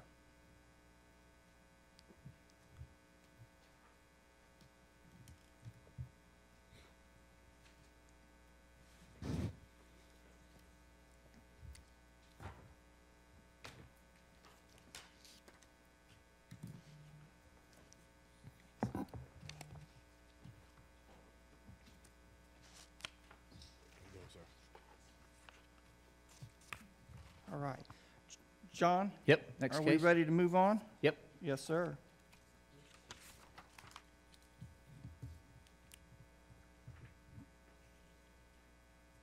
Okay, this is a request to rezone a tract of land from, wait a minute, let me get my notes right, sorry, guys. I know, all right, I'm gonna do it this way. Too many cases. This is a request to rezone a tract of land from R2 residential to M1 manufacturing zone for a wrecker service. This is located in the East Chattanooga area to the north. You can see it comes off of Lightfoot Mill Road. Again, and they're wanting to establish, basically demolish the existing residential dwelling to be able to locate a wrecker service at this location. As you can see, the zoning, there is a mix of zoning this site. You have M1 to the east, M1 to the west, and you have this little wedge of R2 in between. Staff, in looking at this request, really didn't have an issue with the use because of the pattern, existing pattern of land uses in the area. The bigger question was whether or not a less intensive zone than M1 could work. And we found that M4 could work for the use and not be as wide open as M1. As you know, M1 is the most intensive zone for industrial. While the size of the site does constrain what you can do in terms of M1 uses, we still feel like to be better on the safe side, use M4 as a more restrictive zone to allow the record service, but not all the other more noxious M1 uses. So again, the site plan shows what they would do. They would have parking and some grass. Now whereby, and in terms of screening, the only area where you probably have to do any screening would be the R2 boundary to the west and to the north. Where it butts the M1, there would not be any screening required. So they're showing, I guess I know it's kind of a rough drawing, but they're showing where they're planning to do some fencing and screening. Staff, again, looking at the plan, the East Chattanooga area plan recommended heavy business mix for this site. So we found like this use is consistent with heavy business mix use. So we recommended M4, not M1. Again, M4 is a less intensive zone than M4 is less intensive than M1. At Planning Commission, there was no opposition. Planning Commission found the proposed use is compatible with the development form of the area and recommend to approve M4 consistent with staff's recommendation. Very good. Councilman Gilbert? John, this is one of the properties I've been asking you about. Okay. I don't know if I'm gonna defer this next week or not, but I'm trying to get in touch with the community and the areas where this is gonna be located and make sure they are fine with it. As you say, there was no one there to protest it, but I just want to make sure they know about it. Sure. Before we proceed into this particular area. John, how close, looking at the picture, this is not near the creek. It's a railroad track between the creek and this property, correct? You can see, yeah, you can see the creek in the top of the screen there. The railroad track, yes, between that and the creek, yes. Okay. All right, thanks. Mm-hmm. You're good, Councilman? Yes. Very good. Seeing no other lights. Okay. Please. This is, the next case is on Lee Highway and the 7400 block of Lee Highway, requesting a rezoning to accommodate a emergency department addition. So they were basically rezoning from R3. I want to do a fast look at this one. I think this is pretty cut and dry. If somebody disagrees, y'all tell me. Going from R3 to R4 for a medical facility. The, look at my notes on the plan.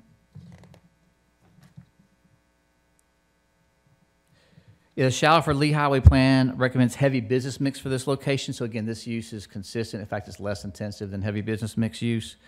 So it's on a major corridor. So staff recommended approval without any conditions, didn't have any issues. There was no opposition at Planning Commission, and so they recommend approve. So I think that's, I don't know if there's any questions for that. It's pretty cut and dry.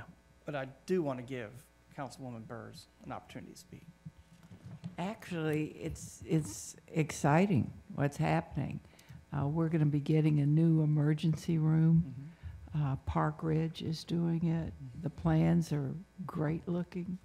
It's going to add to the area. So it's a neat thing that's happening. Very- And there's been no opposition. Very good. Thank you for those comments. Okay. John, I believe we're on M. Yes, and this is in Councilman Oglesby's district.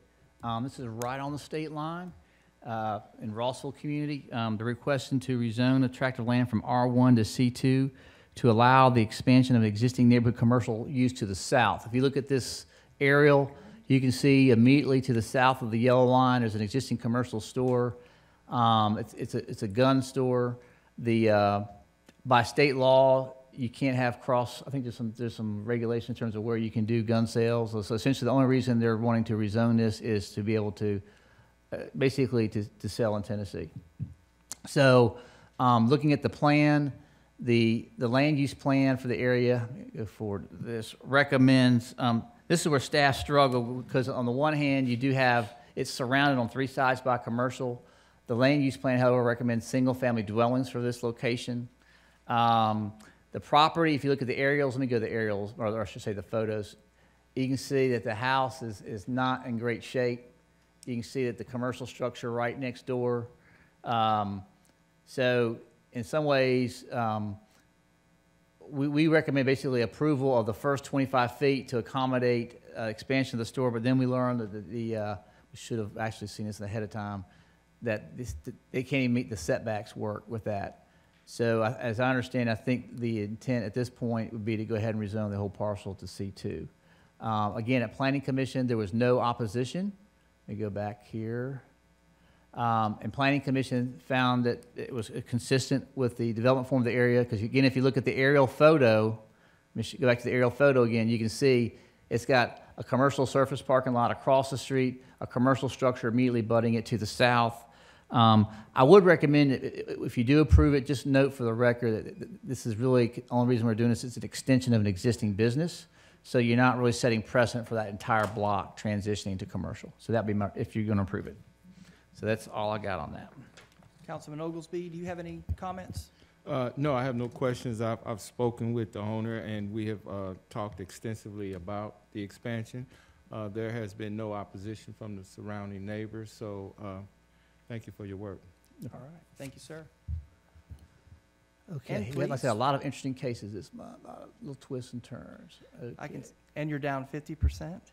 Yeah, it's been they've really been burning midnight oil. So we're there though. We're making it. Need a raise, John. Yeah, we're all right. Okay, thank you. This is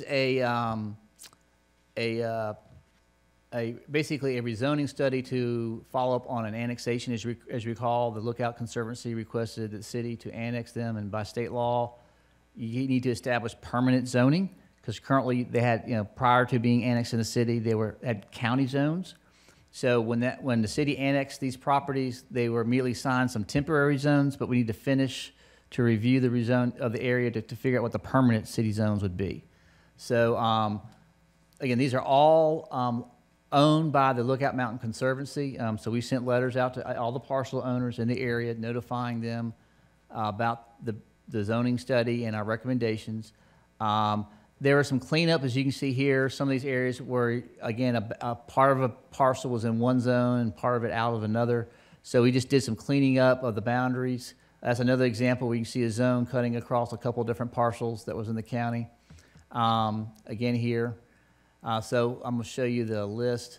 So you can see here the list of properties, the county zone, the temporary zone, and the recommended permanent zone. And there was no conditions on these properties, so no conditions will carry over with the rezoning. Again, a lot of parcels involved here. So staff recommended, again, those permanent zones. At Planning Commission, there was no opposition. We had some folks come up, I think they were confused. There's a notification letter that was sent out to anybody within 300 feet, including some people that were outside. They thought they were getting rezoned when they weren't. I think once they learned that they were not being rezoned, they were fine. So there's no opposition, and both Planning Commission and staff are recommending approval of that long list of zones. Very good. Councilman. Again, this is just pretty automatic from wherever the close associated county zone to the city zone. I see Henderson, but I think that's 7. That's you, all right. Hey, John, what is is the R5 a county zone? Yeah, and I think we got in the It's city too. That's manufactured. a mobile home. Mobile homes. Is that county? So we don't have an R5 in city? I think we got an We R5, have don't an we? R5, don't we? I think we yeah. do. We have an We R5. do? Yeah. I've never seen a request, or I've never seen it going from an R5 to something else. Yep. Yeah. I've got my handy dandy cheat sheet here. It's manufactured home. All right. All right, thank you, John. Okay, we're getting Oh, close to the John. finish line, folks. I think it's the last zoning, one more PUD after this, but this last zoning case is a request to rezone from M1 manufacturing to UGC to accommodate a residential infill project at the intersection of Central Avenue and Macaulay. Let me get to my notes here. Just give me a second here, y'all. Actually, we got one more. We got a couple more for this. And if you look at the site plan, we'll jump ahead to the site plan. You can see the development. What they're proposing is some townhouses that'll be accessed off Central Avenue and Slayton Street. If you're familiar with Griffin's Footlong Hot Dogs, I don't know why I'm using all these restaurant references. Oh, yes, I'm a- John, I am. but it's right there in the existing building on the corner. So this is, again, a vacant lot that's being redeveloped, infill, which is what we want to see in the city. You can see here there's been a pattern. We've already approved some UGCs in the area. So this is consistent with what we're already doing in terms of zoning changes. So staff recommended approval with some conditions. One thing we noted, there is an existing single-family residence. I'm sorry, let me go to the area real fast so I can show you. If you look, you see the little upper left-hand corner where there's like a little dent in the yellow? There's an existing single-family home, one-story structure there. So we do think there probably should be some buffering and screening of that property since you got townhouses coming up right up to a single-family residence there. But other than that, staff had no concerns. We recommend approval subject to providing that buffer. At Planning Commission, there was opposition, and I think the opposition was actually the building owner at Griffin's was not sure about how parking was going to be controlled on the site. I think after some back and forth, I think they got his questions answered in terms of how that was going to be dealt with. So Planning Commission concurred with staff's recommendation to approve with a type C buffer. Yeah, let me add to that, John. I think the conversation was centered around parking Yes. and visitors, and I think that they were able to have some really good dialogue on, Yep. on that particular situation. Councilman Byrd, you needed to say something on that particular project? That part took care of it, the last statement you just made. And I'll be in conversation with Griffin's Hot Dog and some of the constituents around there, so that Great. took care of it. Very good. Thank you, sir. Thank you. Okay, we're getting there. All right. This is on Willow Street, along the border between Ridgedale and Highland Park. Request to rezone an R4 special zone to UGC to accommodate a restaurant. Let's see here. You can see the zoning here is currently zoned R4. The property is oriented toward Willow Street. I think you can see the pattern where you, again, if you have properties that are oriented toward Willow Street, we've done either R4 or UGC. This is just to the north, actually, of a prior case where we rezoned to UGC. You see there in the middle of the screen there for another commercial business. Staff, again, in looking at this request, let me go to the you can see the site plan here. There will be coming off an alley to access parking in the rear. They have angled parking in the rear to service the property. The Ridgedale plan recommends mixed-use residential for this site, and that's defined as providing flexibility to develop uses such as small offices, townhouses, quads, along major corridors. Really, we see this, again, because the property, I think is important to note, is oriented to Willow Street, not to any of the local, more residential streets. Staff didn't have any concerns with the zoning, subject to some conditions, because UGC does allow other uses that may not be appropriate on this site. So we recommended to have no wholesaling or accessory warehousing, self-storage facilities, auto-oriented uses, or drive-through restaurants in this location. Hours of operation between 8 and 12. No dumpsters on the property and no outdoor amplification. Those are our recommended conditions. There was opposition. Some of the neighbors next door were concerned, again, about the operating hours, making sure it was going to be too long at night that would bother them who live adjacent to this property. So after hearing from the concerns of the residents in the area, there were some modifications to the conditions. Planning Commission recommended approval with a couple tweaks. One is that you can see the operating hours went to 10 instead of 12. Staff recommended going to 12.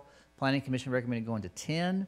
And Planning Commission also recommended allowing a dumpster, but limiting the service hours for that dumpster from 8 to 5 p.m. So both staff and PC recommend approval with conditions. Just note that the Planning Commission conditions are a little more, well, are different. Now, I wouldn't say they're restrictive because they're different. They're different than the staff's conditions. I'll just leave it at that. Thank you. Councilman Byrd, I'm good. you good? Yes, sir. All right, thank you, sir. All right. All right, John, you got this. One more to go. Let's see. Yes. Okay. This is this is in Highland Park. And I should note, by the way, we received a letter. I think it was also sent to the City Council District Representative's office to. I think they want to defer for 60 days. Is that correct? So they're asking that council would consider deferring this for 60 days. I think they're still meeting with residents to work out the final design. So what I'm going to be talking about is what was presented to us to staff. It might change a little bit. So I'm just showing you what was presented to us as part of the request. So again, the request is to develop this site. If you might be familiar with this, this was a former Tennessee Temple dorm site. There used to be a dorm on this location. It's currently zoned R4. They want to rezone from R4 to UGC to accommodate an apartment complex, an apartment building development. So you can see right now, currently, the site is vacant. It used to be a dorm on the site. The Tennessee, or I should say CNE does have an apartment building to the north of this property that's recently been constructed. To the south, you have some single-family residences, and to the west, you have some single-family residences. And across the street to the east, you see some more of the former campus facilities associated with Tennessee Temple. Again, looking at the zoning, it's zoned R4, which does allow apartments currently. Currently, you can do apartments in R4. The problem is that the setbacks associated with R4 make it more of a suburban type development because you're required to set the building back from the street, which means then you got to put your parking in front, which is not consistent with an urban development pattern. So they're requesting the UGC to bring the building closer to the corner, and I'll show you the site plan here. They have positioned the building on the corner of Union and, let me get my names right, Union and Hawthorne. And then parking would be to the rear. It's a 3-story structure, if I'm not mistaken, Bob, is that right? 3-story structure. And the number of apartments, let me look at my notes here. Time, give me a second. I don't have I do know the proposed density is about 14 dwelling units per acre, but I don't see a specific count number of units on my notes. But again, they'd have offices on the ground floor and then residential above it. The Highland Park plan, again, did not make a specific recommendation for the site if the site was no longer for an institutional PUD. There was a zoning study that was done in 2008 that recommended the site be used for apartments or condominiums. So again, I think it's been a consistent theme, at least from what we looked at as staff. It was formerly used as a dorm. The zoning history in the past considered apartments. The current zoning allows apartments. The question is, what's the appropriate form? And staff, and looking at the request, we didn't have an issue with the form of the building or the positioning of the building. We did have some concerns about making sure that there's not intensive uses at this location because you have residential across the street. So we did have some conditions that were recommended to limit the UGC at this location. And that is, again, no auto-oriented uses or self-storage facilities on this location. No commercial uses permitted to front on Union Avenue because you've got residential across the street. And if there were any garages where present, they should directly enter from alleys and shared driveways rather than the public street frontage. So we're trying to minimize curb cuts along the street. There was opposition at the meeting. Planning Commission, after hearing the comments from the applicant, the staff, and the opposition, concurred with staff's recommendation to approve with these conditions. So I'll leave it at that. Councilwoman Coonrod, can you clarify for me the amount of time you were planning to defer? 60, thank you. Do you have any other further comments on this case? Okay, thank you. John, can you go back like 2 slides? Sure. I'm just want to, yeah, that's fine. When we're looking at new development, it seems like this is what we're trying to move parking lots to the interior or That's back correct. around the side of buildings. And so planning, or staff had no opposition to the building placement and, okay. I think I will say that what a lot of resident feedback had to do with, is there a way, and again, but I think there are, as you know, every change has a pro forma impact, right? So, but I think one of the things that I think the residents were wanting is to see more of a, like porches on fronting Union Avenue and other things, which I think as you're mindful, as you look at those things, all those things have a cost impact if you're trying to provide affordable housing. So I think that's part of what C&E's working through, those conversations with the residents to hopefully come to some kind of a middle ground. As I understand, there might be, I emphasize there might be, I'm not involved in the discussion, so I don't know what will be the outcome of it, but they're trying to work through ways to enhance this design to meet some of the residents' concerns. Is that a fair characterization? Very good. Okay. Okay. If you'll go back 2 more slides, the aerial shot. Okay. The Maybell's next door to that now. That's correct. Okay. How old are these pictures we're using? I mean, I'm sure there's a shot from Google Earth, so Yeah. 20. Okay. That's Yep. where we're getting them from? Yep. Yeah. Very good. Any That's other how Google Earth comments? to get with it. I think we have one resolution. Yeah, special exceptions permit, I believe. Okay, this is a request for a special exceptions permit for a PUD off of Julian Road.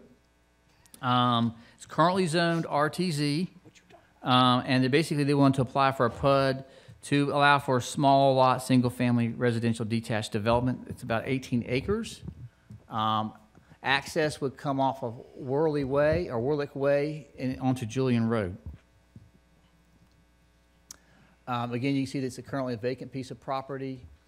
You do have a residential developments to the east and north of this site. As you can see, it's already zoned RTZ, which would allow for it's townhouses by right if the property owner so chose. They're doing small lot, single family detached. Let me go to the actual site plan. Is that it? Yeah, that's it. That's it. So they're showing again, what they're doing here is they're clustering, which is we like to see on a PUD. They're clustering the single family detached and trying to minimize the impact on the floodplain. Most of the floodplain area is being left as a community lot. So staff didn't have, we were fine with the recommendation as presented. It's consistent, again, a consistent continuation of the pattern of the area, protects a lot of the floodplain. So we didn't have any issues. We recommended approval of the request. There was some opposition at the meeting. A lot of it had to do with, I won't get into a lot of details, but there's some personal issues between some of the residents and the developer in terms of what was or wasn't done, which we can't get into. That's not our purview. I think the other concern that may be more something to think about was, I think there was concern about the impact of traffic on Worlick Way or the impact of construction traffic, but that is the only place where they can access this site. So you've already got a public street, public right-of-way. If you look at the, right here off of Worlick Way, you see that little stub right there. That's where they would access the site. Can you point to it on here, John? I believe that's it right there. I'm really messing with you now because we can't see And looking at the site plan, yeah, you can see it, that stub coming in right there to Worlick Way. So again, it's a public street, and that's not uncommon. You know, you gotta get to the construction site somehow to build on it. So they would, again, that's just standard development practice. So, again, Planning Commission and staff both recommended to approve. That's it. Seeing no lights. Does anyone have anything else they'd like to bring before the council at this time under planning and zoning? If not, thank you, John, for a lot of hard work. I would like to remind everybody, it is a little after 5 o'clock. If you have not voted, polls are open till 8. Please go and vote. Very important. Thank you. We are adjourned till 6. Whoa, sorry. Wait a minute. Thanks, CD. Sorry about that. Got a little excited. You saw that dinner is served. I saw that dinner served and.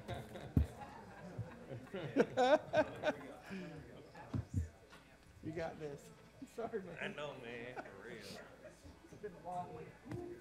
See if you can speed this up, Bird. All right, let's see what we can do. All right. Second. All right. All right. Welcome to Economic and Community Development. We have a discussion on short-term vacation rental applications with opposition. So we will open the floor and start the conversation. How you doing, sir? Doing well. Hello, members of the council. My name's Charlie Young. I'm the Assistant Director of Development Services with the Land Development Office. We do have a small presentation. I will not be as long as Mr. Bridger, I promise. I think I have 13 slides. Basically, I just want to take you all, if I may, just through our process real quick so that you have an understanding of what we're actually doing. Currently, we have owners or agents to submit their application to the Land Development Office. It does go through our review process. Those people who are reviewing those applications would be Emily Dixon, who is our form-based code review person, myself, and then if neither of us can get to it, we usually set it in a stack, and then possibly one of the zoning inspectors can get to it to review it. We tried to do those reviews within 72 hours of receiving those applications. Once we review that, then we do forward that application on to RPA if it is a non-owner occupied.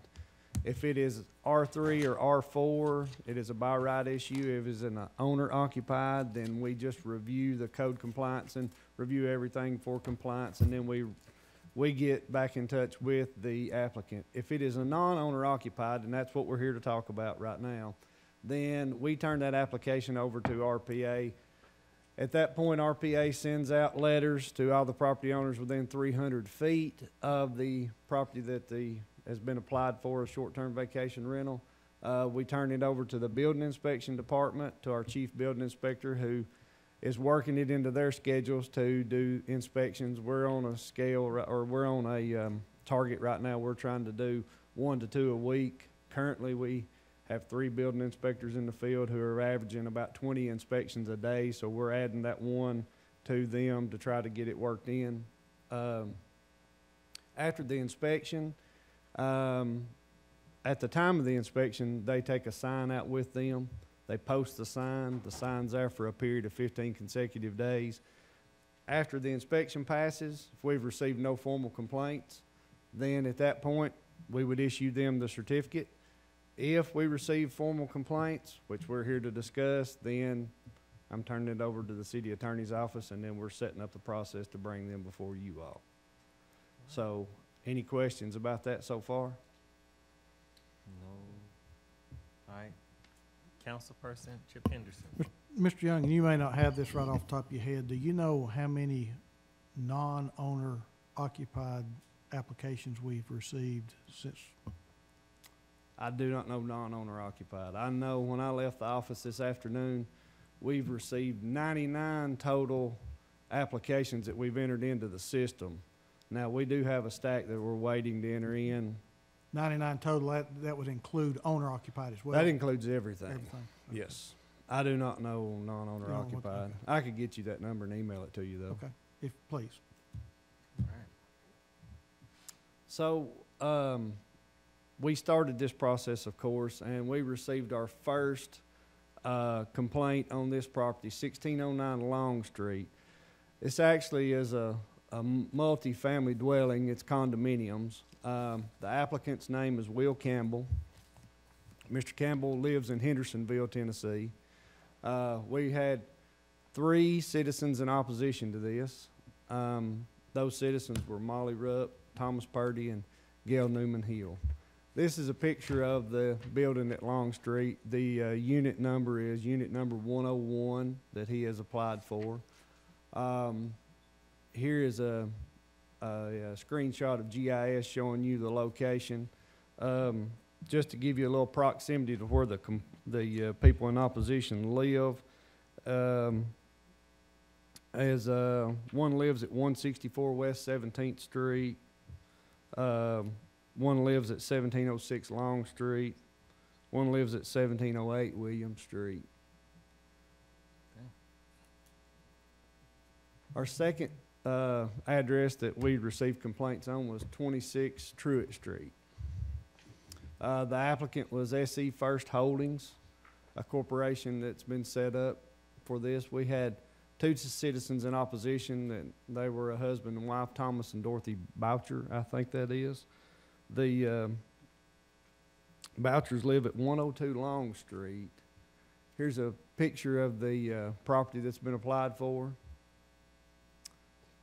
And here's a GIS screenshot. And you can see basically where 102 Long Street is.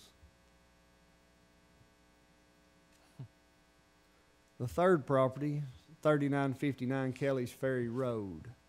The applicant is Ms. April Collins. We had one citizen in opposition, and it's Alan Randall.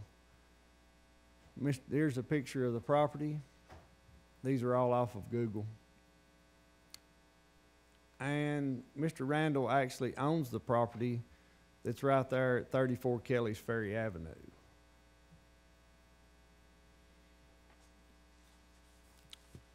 And finally, we have the fourth property, 4302 Tennessee Avenue.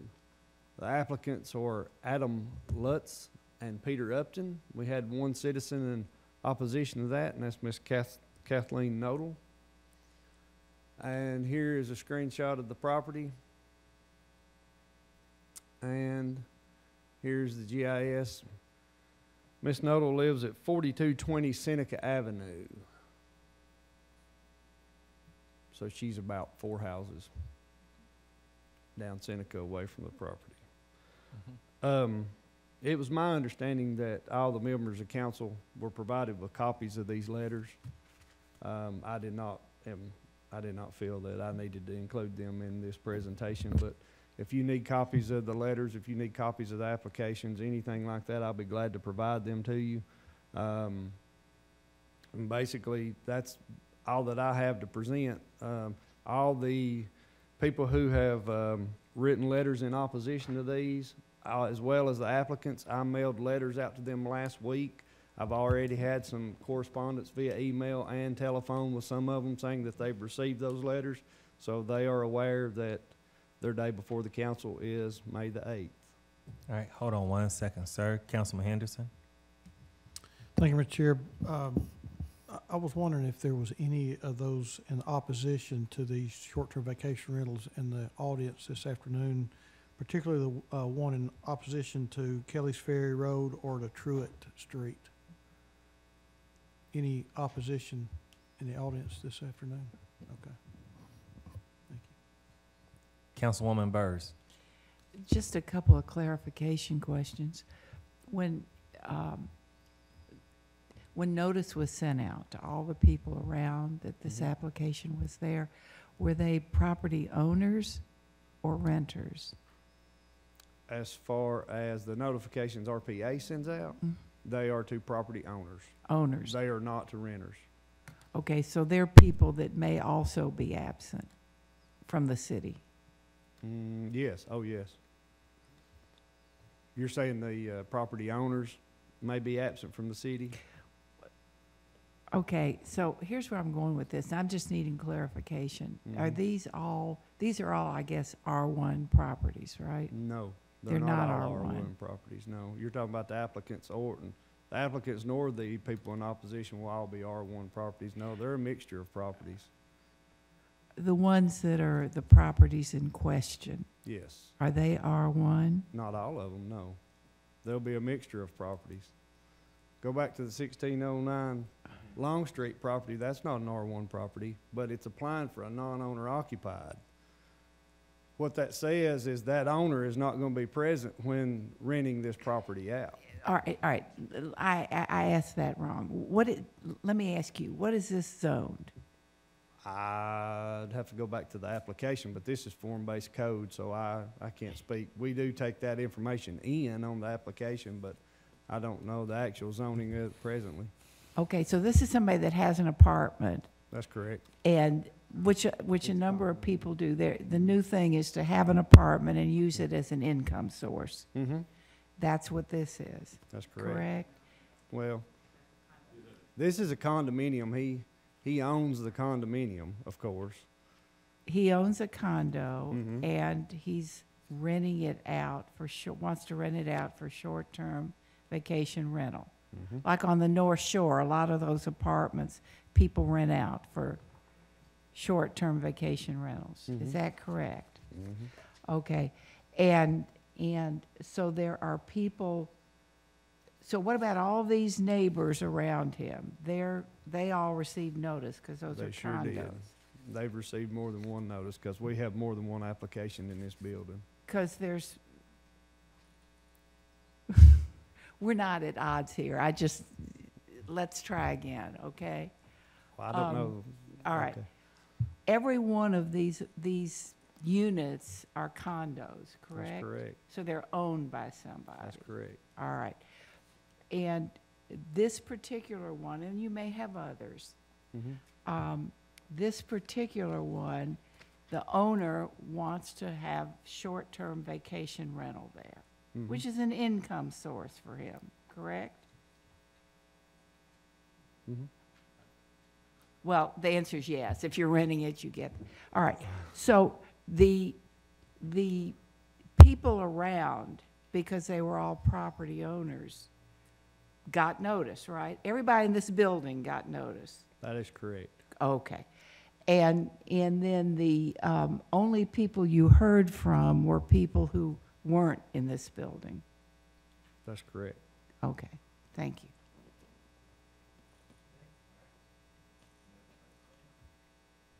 Okay. Is that it for you today, sir? That's all that I have for you. All right. Okay, well, we have a couple of things on our agenda. Thank you so much, sir, for that. We will be reviewing these contracts, or these applications, so to say. So now we're going to go to our resolutions. Resolution 7A, please. A resolution declaring surplus of property located at 3300 Brandon Avenue, identified as tax map number 156PE016. Any? Nope, there's no question. We've already discussed actually A and B. Yes, sir. Okay, well, if we've discussed A and B, let's move on to next week, Tuesday, May the 8th, 2018, Resolution 7A, ma'am. A resolution approving short-term vacation rental application number 17 STVR00044 for property located at 26 Truett Street. And the wonderful Chip Henderson just informed me that that's what we just went over, so we will be voting on those next week. And saying those, I think we can adjourn now. Is that okay with you, Chair? Sir? Yes, sir. So we are adjourned to 6 o'clock. Thank you. Thank you, sir. Keith, quick question. You won't do, boy. I like him.